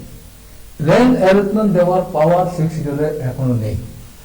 এই ল্যান্ডের প্রশ্ন, এই যে অ্যামেন্ডমেন্ট করার জন্য যখন প্রক্রিয়া চলছে, এখানে এই প্রভিশনটা সেটা আমাদের তরফ থেকে বলেছি না, ওনাদের তরফ থেকে বলেছে অ্যালটমেন্ট পাওয়ারটা এনক্লাস করো এডিসি। কেমন মহানবাবুরা বললেন যে এডিসির হাতে অ্যালটমেন্ট পাওয়ার নেই এই জায়গায়। শিডিউলে পরিষ্কার লেখা আছে। আমি হয়তো সংবিধান টানলে পরে দেখাতে পারতাম না। আমি নিজেও পড়েছি। এটা ওই অ্যালটমেন্ট না, না, না, না। এটার জন্য আমরা তখন অনেক ক্লিয়ারিফিকেশন করেছি, রাজ্য সরকারের সঙ্গে ডিবেট হয়েছে। ল্যান্ড হচ্ছে সম্পূর্ণভাবে স্টেটের এখতিয়ার আছে, কনস্টিটিউশনাল এখতিয়ার। কাজে যে কোনো খুশিকে এডিসি ল্যান্ড অ্যালটমেন্ট দেওয়ার মানে ওই যে কি বলে এটা অ্যালটমেন্ট দিলে পরে কাউকে এটা দেওয়ার অধিকার এডিসিটা নেই, এখন নেই। এটা সিক্স শিডিউল এই প্রভিশনটা নেই, যেটা এখন আমাদের সকলেরই দাবি যে ল্যান্ড অ্যালটমেন্ট পাওয়ারটা এডিসির হাতে দেওয়া হোক। এইবার যখন কনস্টিটিউশন মানে অ্যামেন্ডমেন্ট করার জন্য যে প্রস্তাবটা আসে, সেখানে কিন্তু আমাদের এই দাবিটা ছিল, কারণ ল্যান্ড ইজ মেজর কোয়েশ্চন। ল্যান্ডটা যদি চলে যায়, ল্যান্ডটা যদি কাছে না থাকে, তাহলে এডিসির কোনো অর্থ নেই। এটাই হচ্ছে আমাদের প্রশ্ন। অবশ্যই স্যার আপনাকে থামাবো, এবার মঙ্গল স্যার আপনার থেকে শুনবো যে দেখুন, কি বলতে চাইছেন। বিগত বামফ্রন্ট সরকার আমরা অনেক আশা আকাঙ্ক্ষা ছিলাম ওদের কাছ থেকে অনেক পাবো, যে ফরেস্ট রাইট অ্যাক্ট, সে ফরেস্ট রাইট অ্যাক্ট 25 কানি, যারা 75 বছর বংশ পরম্পরায় মানে থ্রি জেনারেশন, তিনটা পুরুষ 75 বছর যদি যে কেউ ফরেস্ট ডুয়েলিং করে থাকেন, তাদেরকে 25 কানি আপ টু 25 কানি এইটুক পর্যন্ত তাদেরকে ল্যান্ড অ্যালটমেন্ট দেবে পাতা হিসাবে। তো ওই হিসাবে যে জমিটা পাতা হিসাবে দেওয়া হয়েছে, ওইখানে মানে ওই ডুয়েলারের ইচ্ছা অনুসারে যে কোনো ফসল উনি ওখানে করতে পারবেন। কিন্তু আমাদের ত্রিপুরা গভর্নমেন্ট বামফ্রন্ট সরকার কি করে রেখেছে, অন্য ফসল করা যেতে পারে কিন্তু ওইখানে রাবার গাছ ফসল করা যাবে না, রাবার গাছ চাষ করা যাবে না। এইরকম ভাবে বিভিন্ন ভাবে তারা হয়তোবা তাদের নিজের ইচ্ছায় হয়তোবা এটা স্যার এই বিষয়টি যদি আমরা একটু বলতে চাই। আমাকে একটু শেষ করতে হ্যাঁ, দিন, লেট মি ফিনিশ। তো ওইভাবে ওনারা কিন্তু আমরা যারা পাত্তা হোল্ডার তাদেরকে বঞ্চিত করে রাখা হয়েছে। তো আমরা আইপিএফ এর পক্ষ থেকে যখন সেন্ট্রাল গভর্নমেন্টের কাছ থেকে এইটা সত্যি সত্যি কি ফরেস্ট পাত্তাতে রাবার চাষ করা যাবে না এরকম আইন আছে কিনা যখন খুঁজতে যায়, তখন তারা পরিষ্কার দিয়েছে এটা তো তাদের জায়গা, তাদের নাই বলে আমরা তাদেরকে দিয়েছি, ওইখানে চাষ করো, যাই করো, কফি করো, চা করো, রাবার করো, তাতে আমাদের কোনো অসুবিধা নাই, আপত্তি নাই, এটা তারা করো তাদের ইচ্ছা মতো। এই কাগজটা যখন আমরা এনেছি, অনারেবল জিতেন্দ্র চৌধুরী তখন ফরেস্ট মিনিস্টার ছিলেন, তখন আমরা ওনাকে যখন সাবমিট করেছি, ওনারা বলেছেন না এই কাগজটা আমরা পাইনি, আমাদের কাছে এসেই পৌঁছেনি। ত্রিপুরা গভর্নমেন্ট পাঠিয়েছে ফ্রম সেন্ট্রাল গভর্নমেন্ট, কিন্তু ওনারা পায়নি বলে এইরকম অজুহাত দেখে থাকলে জনগণ কিভাবে উপকার হবে বলুন? শুধু একটা সাইটে হয় না হয়, আমি কনফার্ম, আই এম শিওর যে সংবিধানের 6 শিডিউল প্রভিশনে কাউন্সিলের যে প্রশাসক তারাই ল্যান্ড অ্যালটমেন্ট দিতে পারে, এরকম প্রভিশন আছে। এটা যারা ভালো উকিল বা সংবিধানকে দেখলে পরে এটা আপনারা দেখবেন। আপনাদের যদি ওই ম্যাটারটা নিয়ে একটু অজানা থাকে তাহলে অবশ্যই দেখবেন এটাও। স্যার অবশ্যই আমি যদি আমার ব্যক্তিগত বলে থাকি আসবো। সংবিধান তো আমার ইচ্ছে চলবে না। স্যার আমরা ফিরে আসবো এই বিষয়ে, ক্ষমতা প্রদর্শনের যে একটি রাজনীতি সে বিষয়ে যদি আপনি একটু বলেন। ক্ষমতা প্রদর্শনের রাজনীতি বলতে এটা আমি ব্যক্তিগতভাবে এটাই বলবো, আমরা গণতন্ত্র সমাজে বাস করি, গণতন্ত্রকে আমরা বিশ্বাস করি এবং গণতন্ত্রকে কোনোদিন আমরা ভঙ্গ করব না। ক্ষমতা প্রদর্শন বলতে একটু আমাকে ক্লিয়ার করলে পরে আমি সেখানে আমরা দেখতে পাচ্ছি, আমরা যদি দেখি মজলিশপুরের ঘটনা, সেখানে যুব সম্মেলনের মাধ্যমে সেখানে অন্য ধরনের একটি ক্ষমতা প্রদর্শন, বিগত দিনে যে বিভিন্ন ধরনের বন্ধকে কেন্দ্র করে বিভিন্ন একই দলের স্বদলীয় যে বিধায়করা ছিলেন তারা এক একজনের এক এক ধরনের মিছিল এবং সেখানে বিভিন্ন ধরনের ক্ষমতা প্রদর্শন, সেই বিষয়ে কি বলবেন আপনারা? বিজেপি আইপিএফটি জোট সরকার রাজ্যে দেখুন, বিজেপি আইপিএফটি, আমরা আইপিএফটি পার্টির, আমি বিজেপির কথা বলবো না, আমি আপনাদের শরিক দল রয়েছে, আমি যেহেতু আইপিএফটি পার্টির হয়েই বলবো, বিজেপির কথা ওনাদেরকে জিজ্ঞেস করলে ভালো হবে আমি মনে করি। মজলিশপুর হোক বা অন্য যে কোনো খানেই হোক, সে একটা এমএলএ বা আসবেন এমএলএর প্রতি যে একটা কি বিতৃষ্ণা বা আপনার তবে একটু দলকুণ্ডল মতানৈক্য, এইটা যদি বলে এটা তাদের ম্যাটার, এটা কিসের জন্য বা কেন এরকম হচ্ছে এটা তাদেরকে জিজ্ঞেস করলেই ভালো হবে। আমি আইপিএফটির পক্ষে থেকে আমরা বলবো, আইপিএফটি এবং বিজেপি আমরা 2018 ইলেকশনের আগে আমরা পার্টি অ্যালায়েন্স হয়েছি, IPFT party, BJP party alliance. তারপরে ওই হিসাবে আমরা মানে ইলেকশনেও অ্যালায়েন্স হয়ে কন্টেস্ট করেছি।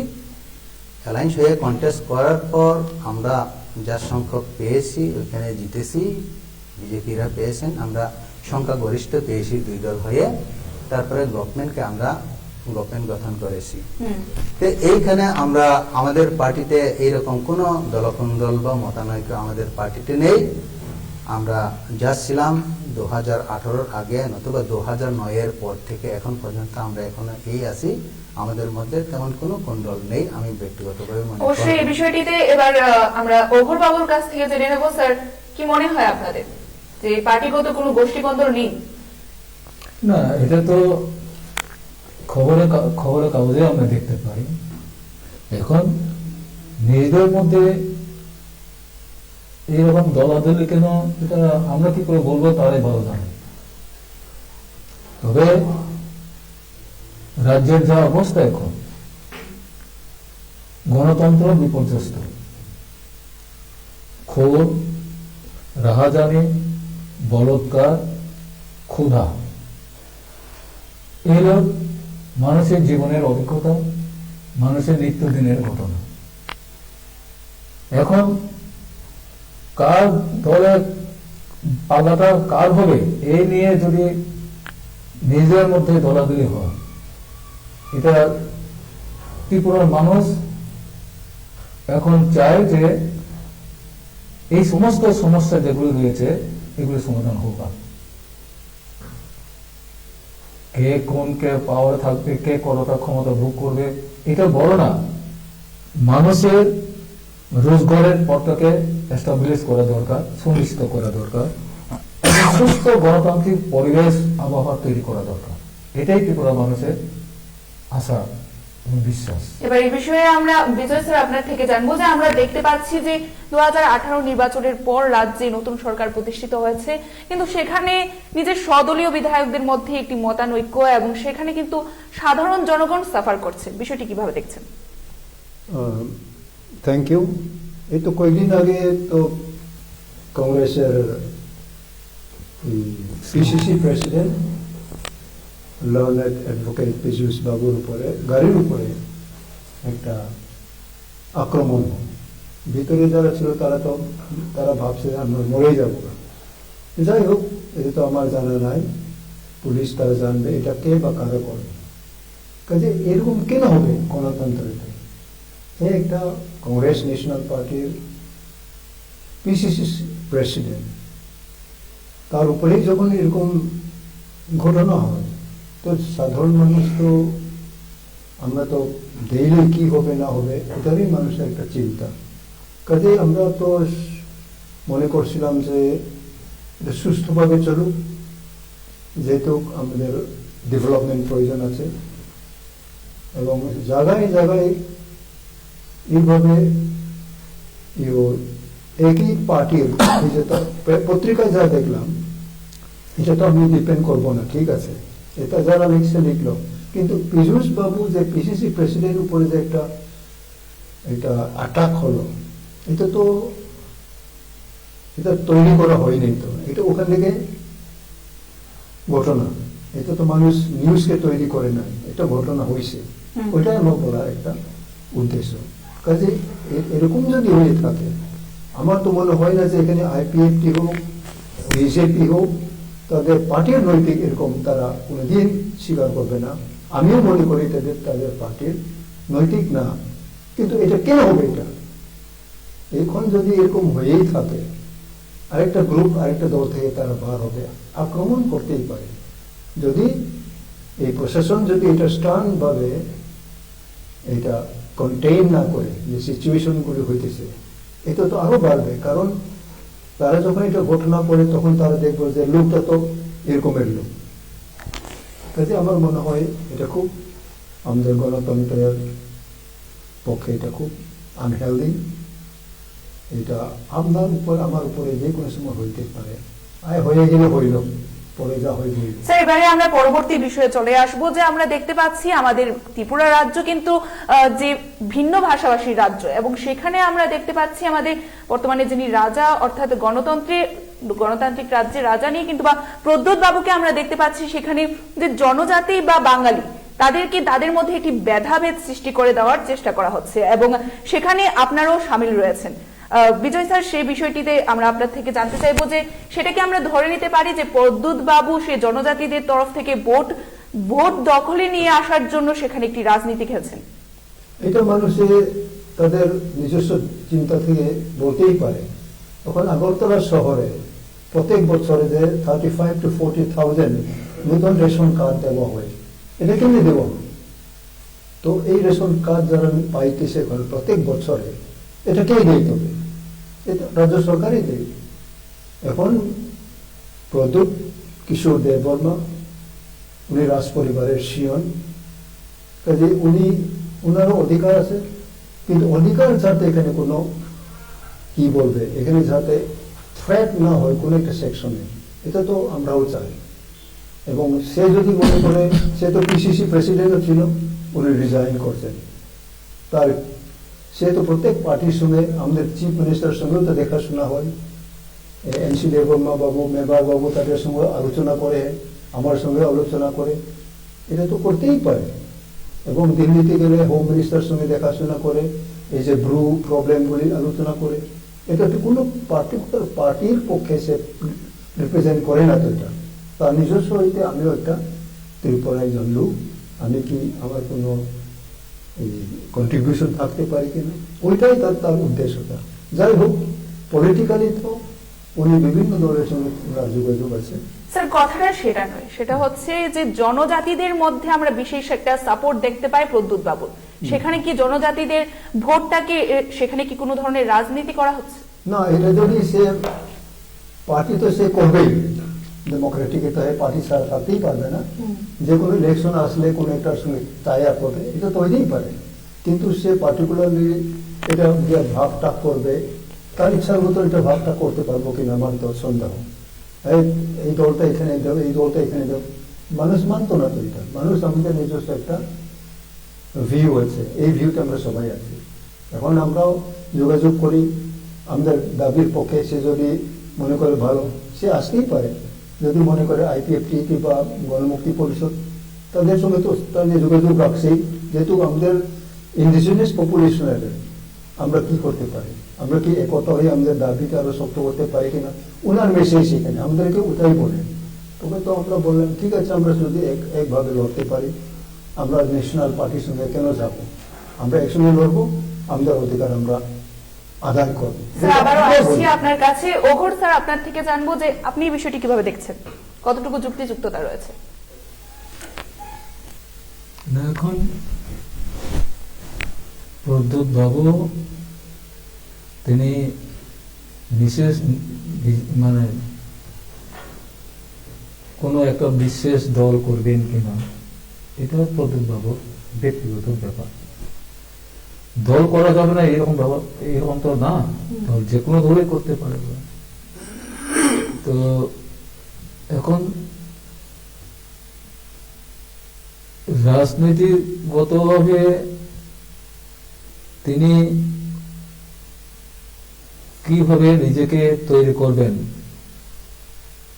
এটা প্রদ্যুৎ বাবুই ভালো জানবেন।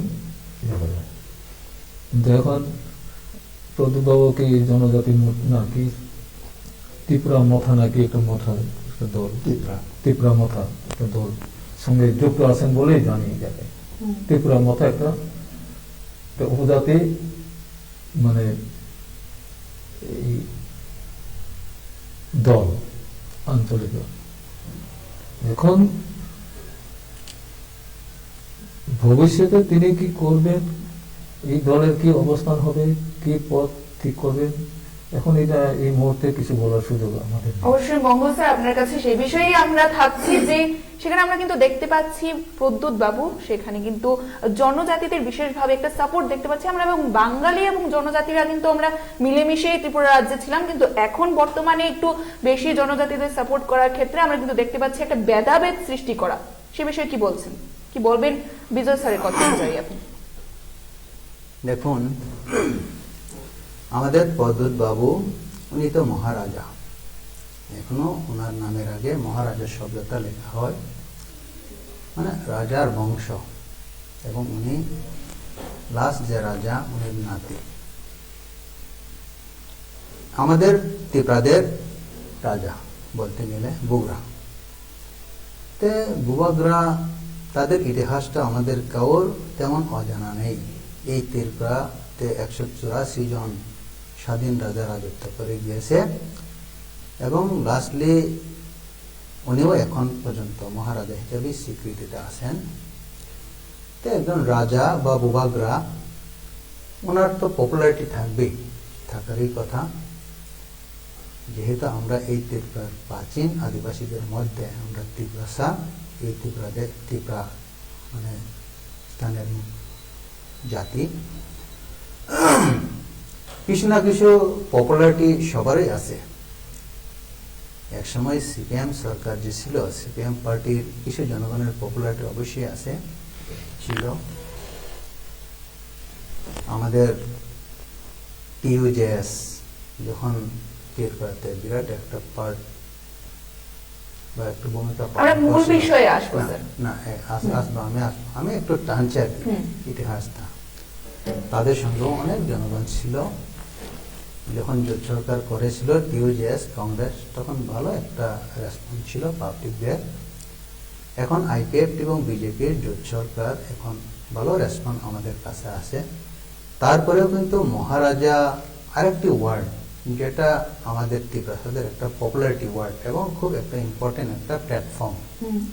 তো ওইখানে কিছু মানে জনগণের সাপোর্টার ওইটা থাকবেই, থাকারও কথা, থাকুক, তাতে কোনো অসুবিধা নেই। কিন্তু উনি তো একদিকে মহারাজা, আরেকদিকে পলিটিশিয়ান এবং লিডার একটা পার্টি। তো কংগ্রেস পার্টির প্রেসিডেন্ট ছিল, এটা দু চারটি খালি কথা না। যে কোনো পার্টির প্রেসিডেন্ট মানে ওই পার্টির সব সাইটে মানে উচ্চ পদে উনি অধিষ্ঠিত। তো ওই হিসাবে ওনার চিন্তা উনি জানেন ভালো, আমরা এত জানবো না। কেউর পিছনে কাউকে সমালোচনা করা এটা ঠিক না। আমি ব্যক্তিগতভাবে এটাই বলবো, উনিও হয়তো ত্রিপুরা হলেও এটা আসলে একটা সংগঠনের নাম, কিন্তু ওই নামের আবার একটা পূর্ণ একটা ওয়ার্ড আছে, পূর্ণ মিনিং আছে, সেটা হচ্ছে ত্রিপুরা, TIPRA, ত্রিপুরা মানে the indigenous progressive regional alliance, ওইটা ফুল মিনিং আর কি। তো উনি ইন্ডিজিনাসদের রিজিওনাল ডেভেলপমেন্টের কথা বলছেন। তো কিছু কিছু লোক তো থাকবেই। এই ত্রিপুরাতে এখন তো প্রায় 43 লক্ষ লোকের বাস, 2011-তে 37 লক্ষ। স্যার একটু থামাবো, আমরা এখন যে বিষয়টিতে আসবো, যে 10,323-এর বিষয়ে আমরা আজকে কথা বলা বাঞ্ছনীয় স্যার। এইটাকে আমাকে একটু কন্টিনিউ করতে দেন। অবশ্যই স্যার। তো এখন প্রায় 43 লাখ লোকের বাস, 43 লাখ লোকের 43 লাখ মন। ওইখানে কিছু না কিছু সব পার্টিতে এখনো আছে, সব পার্টিতে এখনো কিছু না কিছু সাপোর্ট থাকে। এই কথা হচ্ছে এইটা না যে রাজা উনি নিজের মতো করে নিজের সংগঠন গড়তে চাইছেন। হয়তো বা আজকে ত্রিপুরা এটা এনজিও, নন পলিটিক্যাল অর্গানাইজেশন, মানে একটা নন গভর্নমেন্ট অর্গানাইজেশন কাম নন পলিটিক্যাল অর্গানাইজেশন। আর একটা TPF পাতালকর্ণ যেটা গঠন করেছিল, এইটাও কিন্তু সামাজিক সংগঠন, পলিটিক্যাল সংগঠন বলেনি। তে ওনারা চাইছে হয়তো তাদের পপুলারিটি জনগণের কাছে তুলে ধরা, হয়তো একসময় ওইটাই পার্টি হয়ে যাবে, আজকে এনজিও হলে কালকে পার্টি। ওনাদের রাইট আছে, তারা তাদের মত। স্যার আমরা এই বিষয়ে আবারও আসছি। 10,323 আজকে 47তম দিন এবং আমরা দেখতে পাচ্ছি সিটি সেন্টারের সামনে তারা তাদের এই গণ অবস্থান, তাদের মধ্যে শুধু 10,323 একটি সংখ্যা নয়, তাদের সাথে জড়িত রয়েছে তাদের পুরো পরিবার এবং তাদের মধ্যে অনেকে ইতিমধ্যে প্রাণ হারিয়েছেন। তাদের দাবি শুধুমাত্র তাদের চাকরিটুকু যেন ফিরিয়ে দেওয়া হয় এবং তার পাশাপাশি কিন্তু আমরা দেখতে পাচ্ছি যে তারা বহুবার বলেছেন যে তাদের এই মুহূর্তে সেরকম ক্যাপাবিলিটি নেই যে বর্তমানে যে যুব সম্প্রদায় রয়েছে বা যুব সমাজ, তাদের সাথে ইন্টারভিউ ফেস করা বা তাদের সাথে পরীক্ষায় তাল মিলিয়ে চলা। এই বিষয়টিতে আপনারা কিভাবে 10,323-এর জন্য কি পদক্ষেপ গ্রহণ করছেন? 10,323 তাদের জন্য আমরা খুব মর্মাহত এবং দুঃখ অনুভব করি। 10,323-কে যদি এক এক পরিবারে 5 জন করে হিসাব করলেও প্রায় 50,000। সেই 50,000 লোকের জীবন খুব সংকীর্ণ অবস্থায় এবং খুব দুর্বিষহ অবস্থা। তাদেরকে আমরা অবশ্যই মানে দুঃখ বেদনা জানাই। তারা তাদের পরিবার, তাদের সমাজ সুষ্ঠুভাবে চলুক, এটা আমরাও চাই। আমাদের কি করছেন স্যার তাদের জন্য? এটা দেখুন, এটা যা হয়েছে তো আপনারা সবাই জানেন। এটা হাইকোর্ট হয়ে সুপ্রিম কোর্ট পর্যন্ত গড়িয়েছে যে তাদের case right two education act, সেই রাইট টু এডুকেশন অ্যাক্ট 2009 এইটাকে ফলো করে বিগত বামফ্রন্ট সরকার যদি চাকরিটা দিত, তাহলে হয়তো তাদের এইরকম অসুবিধা হতো না। আমরা প্রথম দেখতে হবে তাদের যে কেসটা হয়েছে বা তাদের চাকরি যে চ্যুত হয়েছে কিসের জন্য হয়েছে। যে সিস্টেমে অ্যাপয়েন্টমেন্টটা দেওয়া হয়েছে ওই system right two education act 2009 এর মতো হয়নি। কাজেই ওইখানে কিছু যোগ্য ব্যক্তিরা বঞ্চিত হয়েছে, নতুবা কিছু পার্সিয়ালিটি হয়েছে বিভিন্নভাবে তারা কেস দেওয়ার পরেই। এটি কিন্তু কেসের যারা দিয়েছে তাদের ফেভারে কেসটা চলে গেছে। এটা বিগত বামফ্রন্ট সরকার যদি আরেকটু চিন্তা করে তাদের অ্যাপয়েন্টমেন্টটা করতেন, তাহলে অবশ্যই তারা এই ভুক্তভোগী হতো না। আমরা আইপিএফটির পক্ষ থেকে আমরা এখন বলার তো কি আছে, আমরা এটাই বলছি, রাজ্য সরকার যে আইনটা এখন নতুন নতুন করে করছে সেটা অ্যাজ পার সংবিধান অনুসারেই করছে। তো এখন তিরপাতে যে কোনো চাকরি পাইতে হলে ইন্টারভিউ দিতে হবে। সেই ইন্টারভিউতে মেরিট ওয়াইজ তাদের মেরিট ওয়াইজ সিলেক্টেড হবে। তো ওই হিসাবে তারা যদি মেরিটে সিলেক্টেড হয় টিকে, তাহলে তারা অনেক চাকরি হবে এবং অনেকে হয়ে গেছে। টেটের মাধ্যমে, বিভিন্ন এক্সামের মাধ্যমে অনেকজন কিন্তু 10,323-এর পক্ষ থেকে অনেকজন চাকরি পেয়ে গিয়েছে কম্পিটিশন পরীক্ষায় বা সিলেক্টেড হয়েছে। তারপরে এখন যারা এখনো রয়ে গেছে তাদের জন্য আমাদের পার্টির তরফ থেকে আমি বিগত কিছুদিন আগে একটা প্রেস মিটে বা একটা টক শোতে বলেছি, আমরা এডিসিতে যদি আমাদেরকে গণদেবতারা সিলেক্ট করেন, আমরা যদি সুযোগ পাই, আমরা অবশ্যই এখানে জবের চিন্তা করব এবং ব্যবস্থা করার অবশ্যই চেষ্টা করব। আমরা জেনেছি রাজ্য সরকারের প্রায় 17,500 ব্যাকলগ এসটিদের পোস্ট রয়ে গেছে এবং এডিসিও অনারেবল রাধাবাবু উনি নিজেই বলেছেন প্রায় 8,500 পোস্ট এডিসিতে রয়ে গেছে, পোস্ট খালি, এটা ফিল আপ হয়নি। তারপরে আরো কিছু নতুন পোস্ট ক্রিয়েট অবশ্যই হবে, তাহলে পরে সেই 8,500 প্লাস আরো কিছু নতুন পোস্ট হলে 12-13,000 অবশ্যই আমরা তাদেরকে কিছু মানে দেওয়ার মধ্যে স্কোপ করতে পারবো। আমরা এইটা বলবো, এডিসিতে আমরা যদি আমাদের আইপিএফটির তরফ থেকে মানে পক্ষের হয়ে আমরা যদি ক্ষমতায় যেতে পারি, অবশ্যই তাদের জন্য আমরা কিছু সেই বিষয়ে আসছি। আমরা এবার ওঘর স্যারের কাছে যাব যে 10,323 যে বিষয়টি বললেন, মঙ্গল স্যার কি বলবেন সে বিষয়ে? কতটুকু যুক্তিযুক্ততা রয়েছে বলে আপনার মনে হয়? 10,323-এর দীর্ঘদিনের আন্দোলন যেটা চলছে এখন, এটা আমরা সবাই জানি, চোখের সামনেই এগুলো হচ্ছে। তাদের অনেক শিক্ষিত মারাও গেলেন, প্রায় 70-80 জনের মতো মারাই গেলেন। দুর্ভাগ্যজনক। মুখ্যের বিষয়ে কোনো সন্দেহ নেই।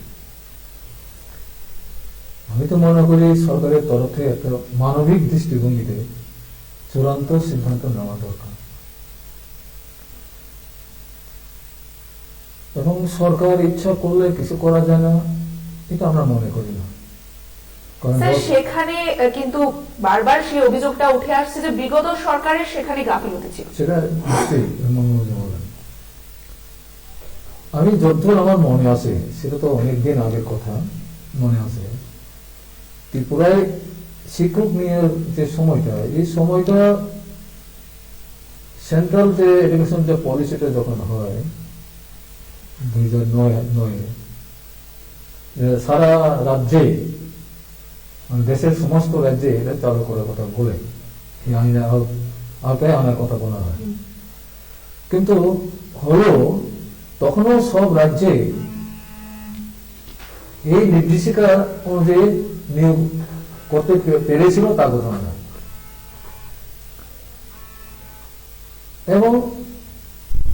এবং এটা হয়েছে কি, আমরা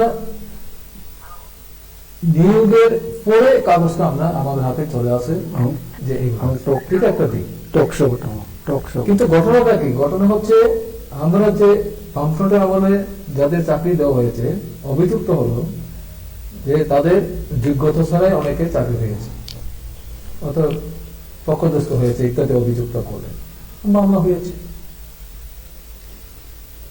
কিন্তু এখন যারা সরকার একটা ইন্টারভিউর মধ্যে প্রক্রিয়ার মধ্যে তাদেরকে নিয়োগ করেছে, সিলেক্ট হয়েছে তারা, সেখানে কোন স্বজন পোষণ অথবা যোগ্যতা কি, যোগ্যতা মানে সরকারের পরিষদে কি নিধি সিনিয়রিটি এগুলি আছে, নিধি সিনিয়রিটি এই মানদণ্ডে নিয়োগটা হয়েছে। এখানে যারা উপযুক্ত বিবেচনা হয়েছে তারাই চাকরি পেয়েছে যাবে। কেমন? তো বিষয়ত এই জায়গায় দাঁড়িয়ে এদের চাকরি এটা মানে বাতিল হয়েছে তাদের কথা না, হয়েছে ওই নির্দিষ্টতা অনুযায়ী নেওয়া হয়নি ইত্যাদির কথা। তো এই জায়গায় বামফ্রন্ট সরকার তাদের বিক্ষোভের জন্য একটা পদ্ধতিও তখনই বের করেছিল, সেটা হচ্ছে মানে শিক্ষক ছাড়া অন্য পোস্টে মানে তাদের যোগ্যতা অনুযায়ী, যোগ্যতা মানে ক্লাস 3 পোস্ট ইত্যাদি পোস্ট তৈরি করেছে, প্রায় 12,000 পোস্ট। তখন আমি যতদূর মনে পড়ে 12,000 পোস্ট তখন রাজ্য সরকার এই সিদ্ধান্ত নিয়ে যা পোস্টটা তৈরি করে। এরা আবার ইন্টারভিউ দেয়, এরা ইন্টারভিউ দিয়েছে তখন, এবং ইন্টারভিউর মধ্যে তাদের নিয়োগ হওয়ার কথা ছিল। কিন্তু ইলেকশন ধামা দিয়ে যাওয়ার ফলে তারপরে মাঝে আবার একটা কেস হলো, হাইকোর্টের কেস করলো, কেসটা বলা হলো যে না, এইভাবে নিয়োগ করা যাবে না। তো আটকে গেল এই জায়গায়।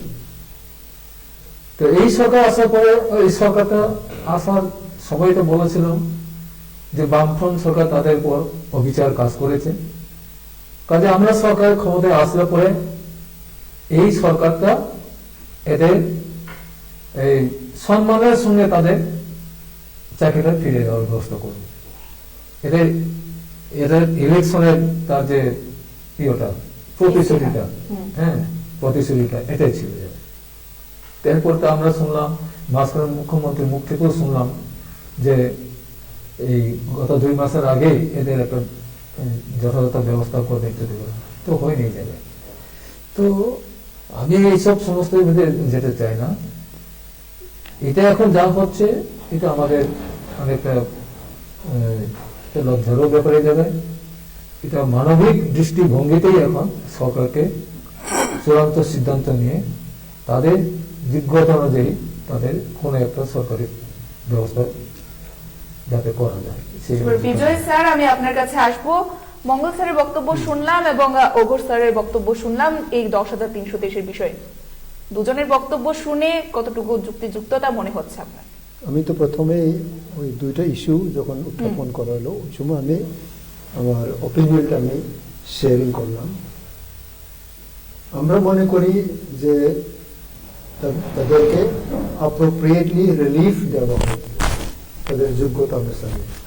এখন সুপ্রিম কোর্টের পরে তো মানুষ করার কিছু থাকবে না আইনগত, কিন্তু আমরা চাই যে এটা ভালোভাবে ডিসকাশন হোক on the floor of the house of the অ্যাসেম্বলিতে, চর্চা হোক এবং তাদেরকে যোগ্যতা অনুসারে বিভিন্ন দপ্তরের তাদেরকে সুযোগ দেওয়া হোক, এটা আমরা চাই। এবং কনস্টিটিউশনে কি আছে এটাও চর্চা করা হোক। কনস্টিটিউশনে বিভিন্ন আছে, যাতে সুপ্রিম কোর্টে এটা তারা শেয়ারিং আনবে। তারপরে স্টেটে তো আর করার কিছু নাই, হাইকোর্ট ডিঙ্গাই গেছে গা। এখন এটা যদি হয়তো পাবলিক রিপ্রেজেন্টেটিভ যারা আছেন বিধানসভাতে এটা চর্চা হোক, তারপরে এটা আবার সেন্ট্রাল গভর্নমেন্টের কাছে পুট আপ করা হোক এবং on constitutional basis, human right বেসিসে এটা যদি পুনর্বার আলোচনা বিবেচনা করে তাদের যোগ্যতা অনুসারে ইন্টারভিউর মাধ্যমে দেওয়া হয়, এটা আমরা চাই। কিন্তু তাদেরকে তো বহুবার আশা দেওয়া হলো, আশা ভরসা দেওয়ার পরেও কিছু করা হয়নি, এটা তো আমি বুঝতে পারতেছি না কেন তাদেরকে গেলে পরে এটা হবে বলা হবে, এটা তো আমরা জানি না।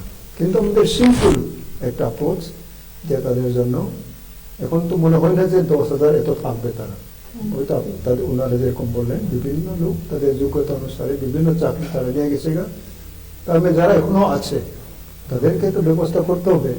তারাও তো একদিন কর্মচারী হলো, লোন নিল, বিভিন্ন ঘর করলো, ফ্যামিলি নিল, তারা তো এখন নিজে নিজে সুইসাইড করবে। এটা তো ঠিক না, এটা তো কার্স, একটা অভিশাপ আমাদের সোসাইটিতে আসবে।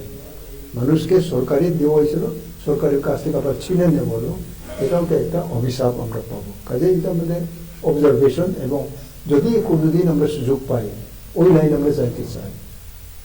অবশ্যই। এবার ওঘর স্যার যে বিষয়টি বললেন যে সেখানে আপনাদের ইস্তেহারে ছিল বা আপনাদের প্রতিশ্রুতিতে ছিল, বা সেখানে 10,323-এর বিষয়টি আপনারা এখনো দেখেননি এবং তাদেরকে কোনো স্থায়ী সমাধান করে দেওয়া হলো না, সে বিষয়ে মোগল স্যার আপনি কি বলবেন? দেখুন, আমি আবার বলতে চাইছি, আমরা আইপিএফটির কথা বলবো। আমি নিজে আইপিএফটির স্পোক পারসন। আইপিএফটির যা ডিসিশন ওইটাই আমরা বলি, বা যা বলার ওইটাই বলি। আমাদের আইপিএফটি পার্টির তরফ থেকে আমরা ওইটাই বলবো। এটা আসলে বিরাট একটা বিগত সরকারের ভুল। 1997 সনে যে চাকরিটা দেওয়া হয়েছে ইউজিটি, জিটি এবং পিজিটি, তারপরে 2007-এ কিছু পিজিটি অ্যাপয়েন্টমেন্ট দেওয়া হয়েছে, তারপরে কিন্তু টোটালি 2010-এ গ্রাজুয়েট টিচারের চাকরি দিয়েছে। কিন্তু ইন্টারভিউটা 1997-এর পরে 2002-এও হয়েছে, 2007-এ তো হয়েছে। কিন্তু এইটা কেন এত বছর যে পোস্টগুলো আগেই ছিল এটা ইন্টারভিউটা ডিঙ্গিয়ে রাখা হয়েছে? ওইখানে বিগত বামফ্রন্ট সরকারের যে পলিটিক্যাল খেল, হয়তো তাদেরকে নিয়ে পলিটিক্যাল খেলা খেলবো, ওইটার মেন্টালিটি হয়তো ছিল। ওইটার মাসুলই তো আজকে কেউ আত্মহত্যা করতে হচ্ছে, কেউ জীবন বিপন্ন হচ্ছে। এইটা তো আর বলার অপেক্ষা রাখে না, এটা সবাই জানে, এখন সবাই বুঝে। তারপরেও আমি আমাদের মতো করে আমরা চিন্তা করেছি, আমরা অবশ্যই তাদের দুঃখে আমরাও দুঃখিত, তাদের সঙ্গে মর্মাহত আমরাও, কেন বিগত গভর্নমেন্ট এরকম করল। কিন্তু আমরা আইপিএফটির পক্ষে থেকে আমরা এইরকম নির্বাচনী ইশতেহার বাইর করিনি। আমরা শুধু একটাই ডিমান্ডটা নিয়ে আন্দোলনে আসি, এখনো থাকছি, সেটা হচ্ছে ত্রিপুরাল্যান্ড। আইপিএফটি ত্রিপুরাল্যান্ড আন্দোলন নিয়ে 2009 সাল থেকে এখন পর্যন্ত আসি এবং চলবে অদূর ভবিষ্যতেও, যতক্ষণ না পর্যন্ত আমরা ত্রিপুরাল্যান্ড আদায় করব। তাই আমরা তারপরেও বলছি যে তাদেরকে আমরা কিছু না কিছু কর্মসংস্থানের ব্যবস্থা করব, যদি আমরা আইপিএফটি অন্তত পক্ষে আমাদের এডিসিকে আমরা যদি ক্ষমতায় যেতে পারি, জনগণ যদি, গণদেবতারা যদি আমাদেরকে সেই সুযোগটা করে দেন। আমরা কথা দিলে কথা রাখি, অবশ্যই কথা রাখবো, এবং অবশ্যই তাদের যে জবের ম্যাটারটা নিয়ে আমরা চিন্তা করব। বিগত এডিসি প্রশাসনের যে সিপিএম প্রশাসকরা, তারা কিন্তু দেখুন অনেক বছর ধরে এডিসিও কোনো নিয়োগ করে যাননি। লাস্টলি আমাদের অনারেবল সিএম রাধাবাবু বলেছেন আমাদের এডিসিতে প্রায় 8,500 এখন পোস্ট রয়ে গেছে, এইটাকে হয়তো বা আমরা টাকা পেলে পরে বা গভর্নমেন্ট অনুমোদন দিলে পরে আমরা ফিল আপ করবো, সেটাও ওনারা করতে পারেননি। আমরা চাইবো এইরকম পোস্টগুলা যদি থেকেই থাকে তাহলে এটাকে দেওয়া হোক, তাদেরকে ওইখানে কিছু না কিছু রিলিফ হিসেবে দেওয়া হোক, নতুবা এডিসি প্রশাসনে গেলে পরে আমরা একটা ছোট্ট আইন করব, আমরা কাউন্সিলে আইন করে তাদেরকে যতটুকু রিল্যাক্স দেওয়া সম্ভব এটা দেব। অবশ্যই আপনি কিছু একটা বলছিলেন। আমি বলছিলাম, ভ্রমণবাবু যেটা বললেন 10,323 তাদের জন্য এডিসি প্রশাসনের ক্ষমতায় ওনারা যদি প্রশ্ন করেন তাহলে তাদের জন্য একটা আইন করে একটা কিছু ভাববেন তাদের দেওয়ার জন্য, এই তো একটা বলবেন, এটা সেটা তারা দেখবেন। তো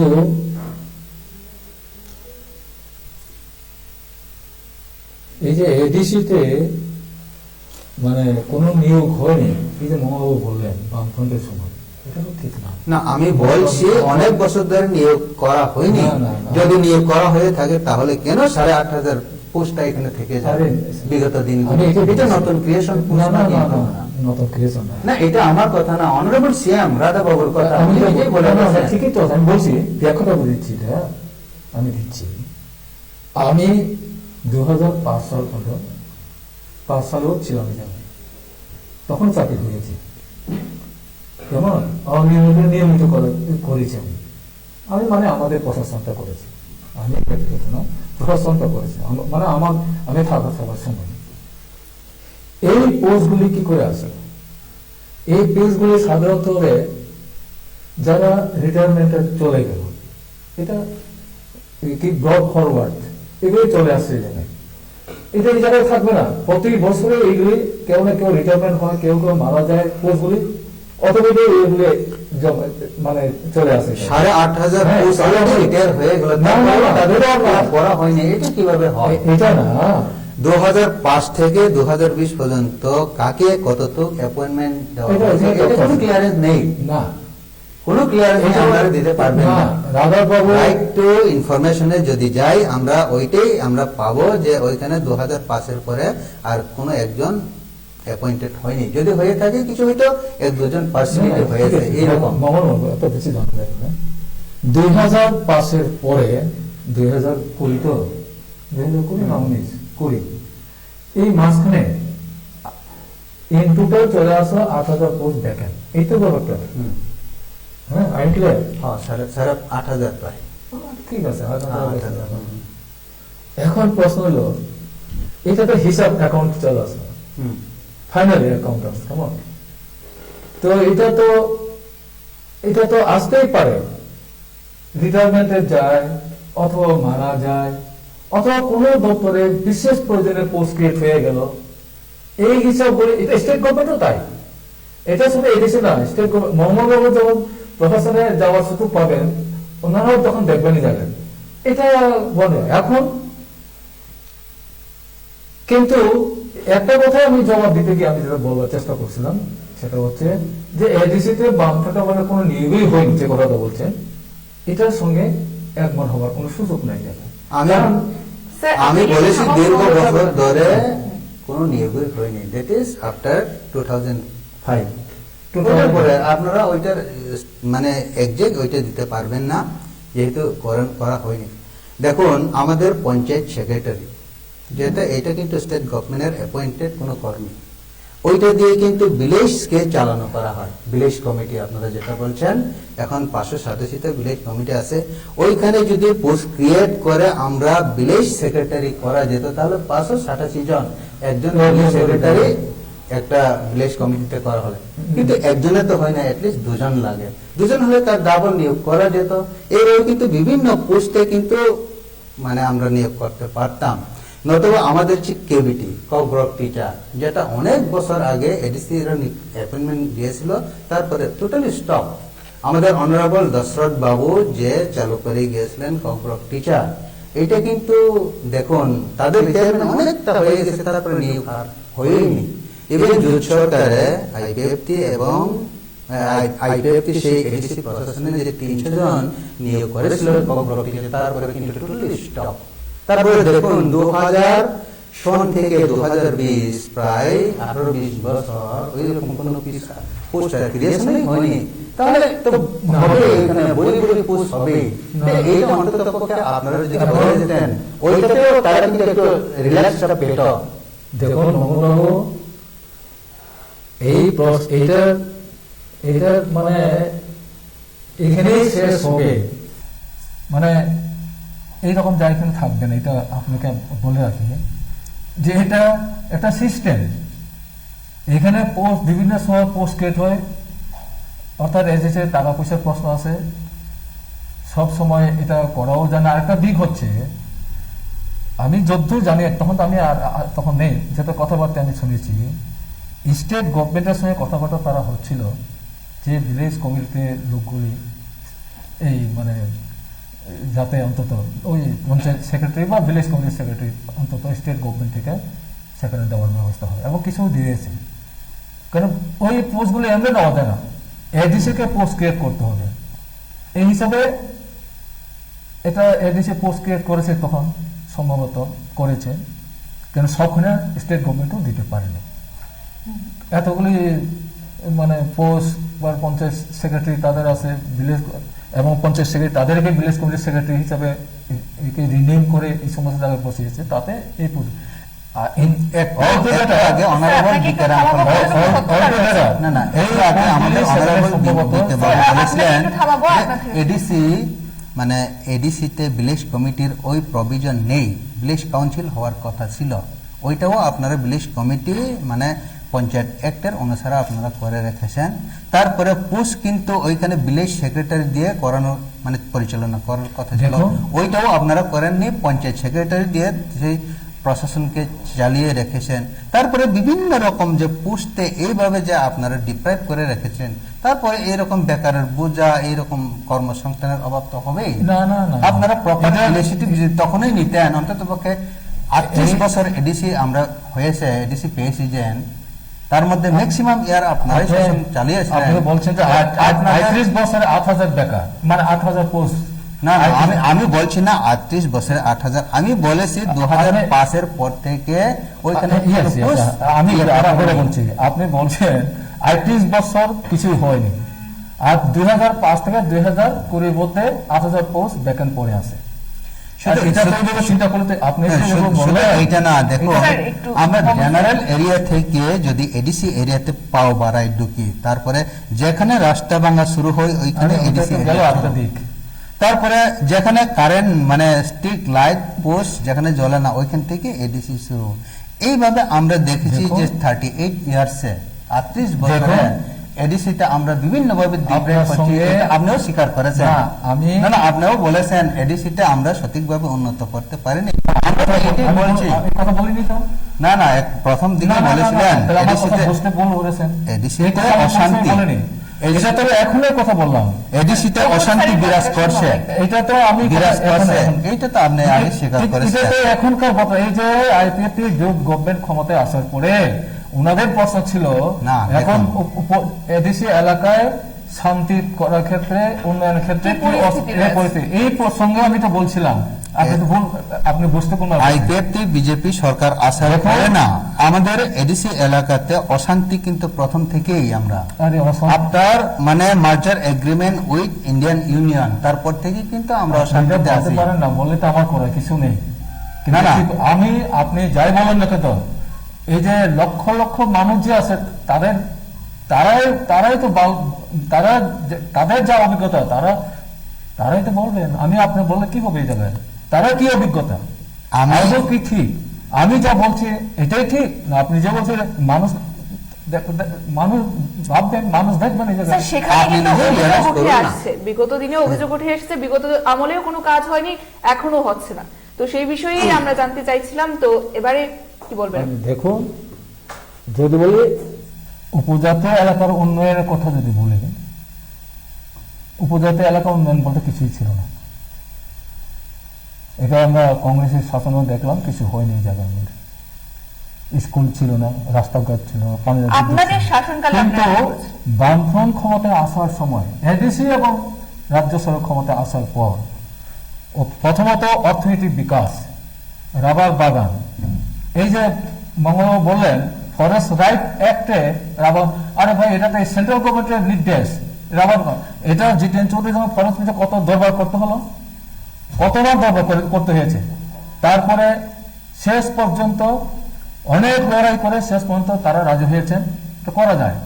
এবং এডিসিতে আমি থাকতেও রাবার বাগান করিয়েছি, এবং পরবর্তী যারা ছিলেন এডিসিতে তারাও অনেক পরিবারকে রিভিল করেছে। সেন্ট্রাল গভর্নমেন্ট যে কাগজটা অর্ডারটা বাইর করেছিল, তারপরেও আপনারা না। কিন্তু দামাচাপা না, দিয়ে না, না, রেখেছেন। না, মঙ্গলবাবু। মানে জনগণ রাবার বাগান করতে না, না, পারবে না। না, না, এটা আমার কথা না, এটা পাবলিক না, না, অপিনিয়ন না। পাবলিক জানবে না। মঙ্গলবাবু, পাবলিক অপিনিয়ন না, না, না, আপনি বললে কি হবে? এই কথা না মঙ্গলবাবু, প্লিজ আমরা ইভেন চ্যালেঞ্জও করেছি, কেন রাবার বাগান করা যাবে না? You should try to find out the actual মানে প্রবলেমটা কি হয়। এটা আপনাদের যখন সরকার আছে, প্রথম থেকে শুরু করে তথ্যগুলো কালেকশন করলেই ভালো। আমি এখন তর্ক করে তো লাভ নেই, আপনি বাইর করুন। সরকার মানে ওই রাইট মানে এই ফরেস্ট রাইট জমিতে রাবার বাগান করানোর ক্ষেত্রে সরকারের তরফে কতবার করস্পন্ডেন্স হয়েছে। এবং সেন্ট্রাল গভর্নমেন্ট মিনিস্টার যখন আসছিলেন ত্রিপুরায় তখনকার সময়, উপজাতি কল্যাণ মন্ত্রী এই যে কি উড়াং না জুয়েল উড়াং যখন এসেছিলেন, তার কাছেও এই বিষয়গুলি তুলে গেছে। ফরেস্ট মিনিস্টারের কাছে আমাদের রাজ্যের ফরেস্ট মিনিস্টার কতবার গিয়ে ডেপুটেশনে ঠিক করেছে জানেন, শেষ পর্যন্ত হলো আমরা রাবারের মাধ্যমে এই কাগজটা পাওয়ার পরে রাবারের মাধ্যমে পুনর্বাসন দিয়েছি। আপনি ততটাই করুন কতটা পরিবারকে পুনর্বাসন দিয়েছি রাবার বাগানের মাধ্যমে, এটা আপনি বের করুন। এক ফরেস্ট গভর্নমেন্টের ডিএম এসডিএম এর কাগজের মাধ্যমে পরিষ্কার কিছু নোটিফিকেশন ঠিক আছে, আচ্ছা, আপনি যখন এটা করা যাবে না। আমি এই তথ্যে আমরা যেতে পারবো না। আমি স্যার মঙ্গল স্যারের কথাটা একটু শুনবো, আপনি কি বলছিলেন স্যার? দেখুন, ত্রিপুরা গভর্নমেন্ট সিপিএম বিগত বছরে যা কিছু করে গেছে, ওনারা তো শুধু করে গেছেন এইটাই বলেন। ইন প্র্যাকটিক্যালে আমাদের অগরবাবু মশাইকে বলেন ওনার যে সিটে কতটুক এইরকম বাগান ওনারা করে গেছেন। এবং ফরেস্ট রাইট অ্যাক্টে যে কেউ যদি মানে পাতা পেয়ে থাকে তারা অবশ্যই এখানে অধিকার আছে, তারা যে কোনো ফসল করতে পারবে। কিন্তু এইভাবে ত্রিপুরা গভর্নমেন্টের তরফ থেকে তখনকার তারা পরিষ্কার পাটা হোল্ডারদেরকে কোনো করা যাবে না এইরকম নোটিফিকেশনের দিয়ে বা এসডিএম ডিএম এর মাধ্যমে ওইটা কিন্তু তারা করেছিল। আমরা যখন এই কাগজটা সেন্ট্রাল গভর্নমেন্টের, আমরাও ডাউট হয়েছিলাম এইরকম আসলে কি, এটা কি রিয়েল। এটা আমরা যখন সেন্ট্রাল গভর্নমেন্টের কাছ থেকে আমরা কাগজটা বের করে এনেছি অফিসিয়াল নোটিফিকেশন, তখন আমরা সাবমিট করেছি, তখন আমাদের অনারেবল যে ফরেস্ট মিনিস্টার উনি বলেছেন না এই কাগজটা আমাদের কাছে নেই। তো ওনারা যদি চেষ্টা করেই থাকেন যে ফরেস্ট রাইটের পাটাতে রাবার করা যাবে এবং আমরাই ডিমান্ড করছি যাতে করা যায়, তাহলে এই রকম মানে বলার তো কোনো অপেক্ষাই থাকে না, প্রশ্নই থাকে না। স্যার এবার শুনবো দেখি ওনারা ইয়ে করেন না। এটা এখন বলেন, আমি আপনার কথাতে যাই চাই, আপনারা আলাদাভাবে কাগজ বের করে আনলেন, ওকে, যেটা ব্যাপার এই কাগজটা আপনার গভর্নমেন্ট কাছে দিয়েছেন। এখন প্রশ্ন হলো এই কাগজটা যখন এস্টাবলিশ হলো এটা করা যায়, এরপর করেছি কিনা এটা একটা বলেন না। আমরা তো কাগজের অভাবে করতে পারি না, কিন্তু কাগজটা যখন কনফার্ম হলো এটা করা যায় তখন আমরা করেছি কিনা, বাগান করে দিয়েছি কিনা, এটা আপনি বলুন। আমি বলতে চাইছি যে সময় আমরা কাগজটা বাইর করেছি তখন প্রায় বছর খানেক হয়ে গেছে কাগজ বের হয়েছিল, ঠিক আছে, কিন্তু এক বছরের মধ্যেও ওনারা কাগজ পাননি, অফিসিয়াল পৌঁছেনি। তো কাগজটা গেল কোথায়? সেন্ট্রাল গভর্নমেন্ট পাঠিয়েছে, এইটা তারা দেখিয়েছে আমাদেরকে, আমরা অলরেডি কাগজ পাঠিয়েছি রাজ্য সরকারকে, কিন্তু রাজ্য সরকার বলছে আমরা পাচ্ছি না। তো রাজ্য সরকার এবং কেন্দ্র সরকারের মধ্যে এরকম একটা ডিস্টেন্স কেন? আমরা মন্ত্রীরা গিয়ে ডেপুটেশন দিল কেন? আপনারা যদি তখন কি একটা কথা বলি, আপনি একটু খবর নেবেন, তখন বললো যে রাবার গাছ লাগালে নাকি ত্রিপুরার পরিবেশটা খারাপ হবে। কে বলছে? এটা সেন্ট্রাল মিনিস্ট্রি, ফরেস্ট মিনিস্ট্রি। না না না না, এইরকম না, আপনি না বলেন, তখন আমি কথা বলছি। ঠিক আছে, এখন এটা আপনি খবর নিয়ে দেখুন না, প্রথম এই জন্যই বলছি, প্রথম থেকে কি ঘটনাটা হলো রাবার নিয়ে, এটা একটু তথ্যটা অফিসিয়াল ভাবে আপনারা খবর নিয়ে দেখুন। এর দিকে আমি বলছি, আচ্ছা, ত্রিপুরাতে রাবার চাষ করলে পরে পপুলেশনটা নষ্ট, পলিউশনটা নষ্ট হবে। কিন্তু কেরালাতে সব মানে রাবার চাষ এই যুক্তিটা তো আমার কাছে করে লাভ হতো না।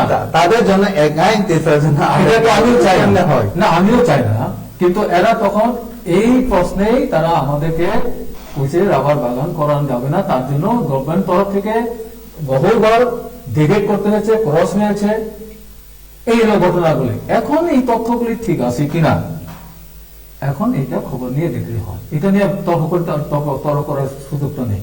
এখন আমি অনারেবল সাহেবকে জিজ্ঞেস করব যে আমাদের উনি এত প্রশ্ন না, আমাদের টাউন কমিটি বিল যেটা 2016-তে এডিসি থেকে পাঠিয়েছিল, আপনিও মিনিস্টার ছিলেন, ক্যাবিনেটে ছিলেন, তখন ওইটাকে কেন এত মানে দামা চাপা রেখে ফাইলটা নিচে ফেলে রাখা হয়েছিল, আর আমরা আইপিএফটি বিজেপি সরকার আসার পরে এইটা আবার এইটাকে ফাইলটা টেনে আমরা বিলটা পাস করে দিয়েছি, এটার বিলম্বটা কেন হতে? তখন খুব ভালো প্রশ্ন, ঠিকই আছে, এটা একটু বিলম্ব হওয়ার কারণটা কি? শুধু বিলম্ব না, আপনারা টাউন কমিটি এডিসিটা করা যায়, এটা প্রভিশনও আছে, টাউন কমিটি মিউনিসিপ্যাল না, টাউন কমিটি করা যায়, এই কনসেপশনটা এটা ইয়েতে আছে, প্রভিশনে আছে। এবং এটা রেফারেন্সে প্রথম থেকে আমরা যোগাযোগ করি স্টেট গভর্নমেন্টের সঙ্গে টাউন কমিটি আমি করতে চাই। টাউন কমিটি কি হবে সেটাও কিন্তু ওই তাদের থেকে আমি আনছি কাগজপত্র, কি করে তারা করলো, যেখানে যেখানে এডিসি আছে নর্থ ইস্টে, এটা দেখে এক্সারসাইজ করলো, নতুন আইন হবে, নিয়ম কানুন হবে। তারপরে এইগুলি অনেকগুলি প্রক্রিয়ার মধ্যে যেতে হয়, কারণ উকিল কি বলে দেয় আইনজ্ঞদের পরামর্শ নিতে হয়, এটা নিতে একটা বিনীত ঘোষিত হবে এবং এটা স্টেট গভর্নমেন্টের শেষ পর্যন্ত পাঠানো হয়। এবং তখন টাউন কমিটি করলে তো হবে না, সে কাজ করতে হবে, তো টাকা পাবে কোথায়? টাউনে যেমন আরবান এলাকায় মানে আগরতলা মিউনিসিপ্যালিটি বা মিউনিসিপ্যালিটি তারা সেন্ট্রাল গভর্নমেন্টের কাছ থেকে কিছু প্রজেক্ট পায়, তাদের পাওয়ার পঞ্চায়েত। আমাদের সময় একদম শেষের পথে। হ্যাঁ, এই আইনটা তাদের থাকার ফলে এরা এই সমস্ত প্রজেক্ট নিতে পারে। এই টাউন কমিটি এই টাকাটা পাওয়া যায় না। তখন আপনি বলতে চাইছেন সিপিএম গভর্নমেন্টের তরফ থেকে টাকা শর্টের জন্য বিল পাস করতে না, এটা না, শুনুন তো আইপিএফটি বিজেপি আসার পরে কিন্তু আমরা তো পাস করে ফেলেছি। না, তো টাকা আসবে কোথা থেকে? না, টাকা না। টাউন কমিটি যেটা ফাইনালি যেটা পাস করেছেন আপনারা, এটা তো আমাদের পরে আসার এটাকে পাস করলেন, ওইটাই আমরা পাস করেছি। তো আপনারা তো টাকা রাজ্য সরকার দেয় না বলে এটা হচ্ছে না, আমরা তো পাস করেছি, টাকা আসবে কোথা থেকে? এত যুক্তি ঘোরাই।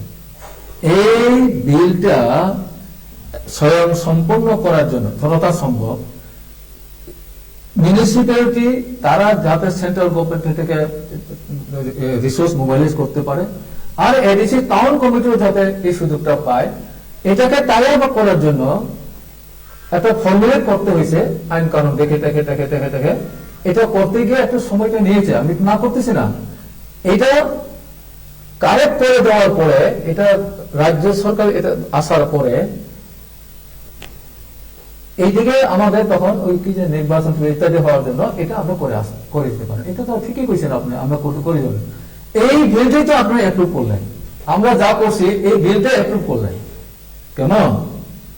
টাকা নাই না তো, টাকা আপনি বলেছিলেন টাকার ম্যাটার আছে, টাকার ম্যাটার না তো আপনাদের সরকারের টাকার ম্যাটার আর আমাদের সরকারের টাকার ম্যাটার না, প্রজেক্ট টাকা প্রজেক্ট কি আপনি কি আরে আপনি যে তাহলে এটা করলে তো হতো না। তো এডিসি যাতে টাউন কমিটি আমাদের যথাযথ কাজ করতে পারে, তার রিসোর্স মোবিলাইজ করতে পারে, তার জন্য মিউনিসিপ্যালিটির সঙ্গে এক পার করে তারা 73 অ্যামেন্ডমেন্ট নাকি একটা অ্যামেন্ডমেন্ট পঞ্চায়েতে অ্যামেন্ডমেন্ট আছে, এদের এনভায়রনমেন্ট করা আছে সেন্ট্রাল কনস্টিটিউশনালি, মানে সংবিধানগত ভাবে এইটা যাতে এডিসি এলাকার টাউন কমিটি বুক করতে পারে, তার জন্য এটা টাই আপ করতে গিয়ে একটা সময়টা নেয়।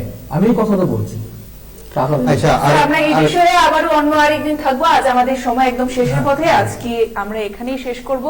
এতক্ষণ পর্যন্ত আমরা ছিলাম, আমাদের স্টুডিওতে ছিল রাজ্যের রাজনৈতিক মহলের কিছু বিশিষ্ট ব্যক্তিত্ব এবং ওনাদের থেকে বর্তমান রাজ্য রাজনীতির কি পরিস্থিতি রয়েছে সমস্তটা নিয়ে আমরা আলোচনা করেছি, তাদের থেকে শোনার চেষ্টা করেছি এবং আপনাদের জানানোর চেষ্টা করেছি।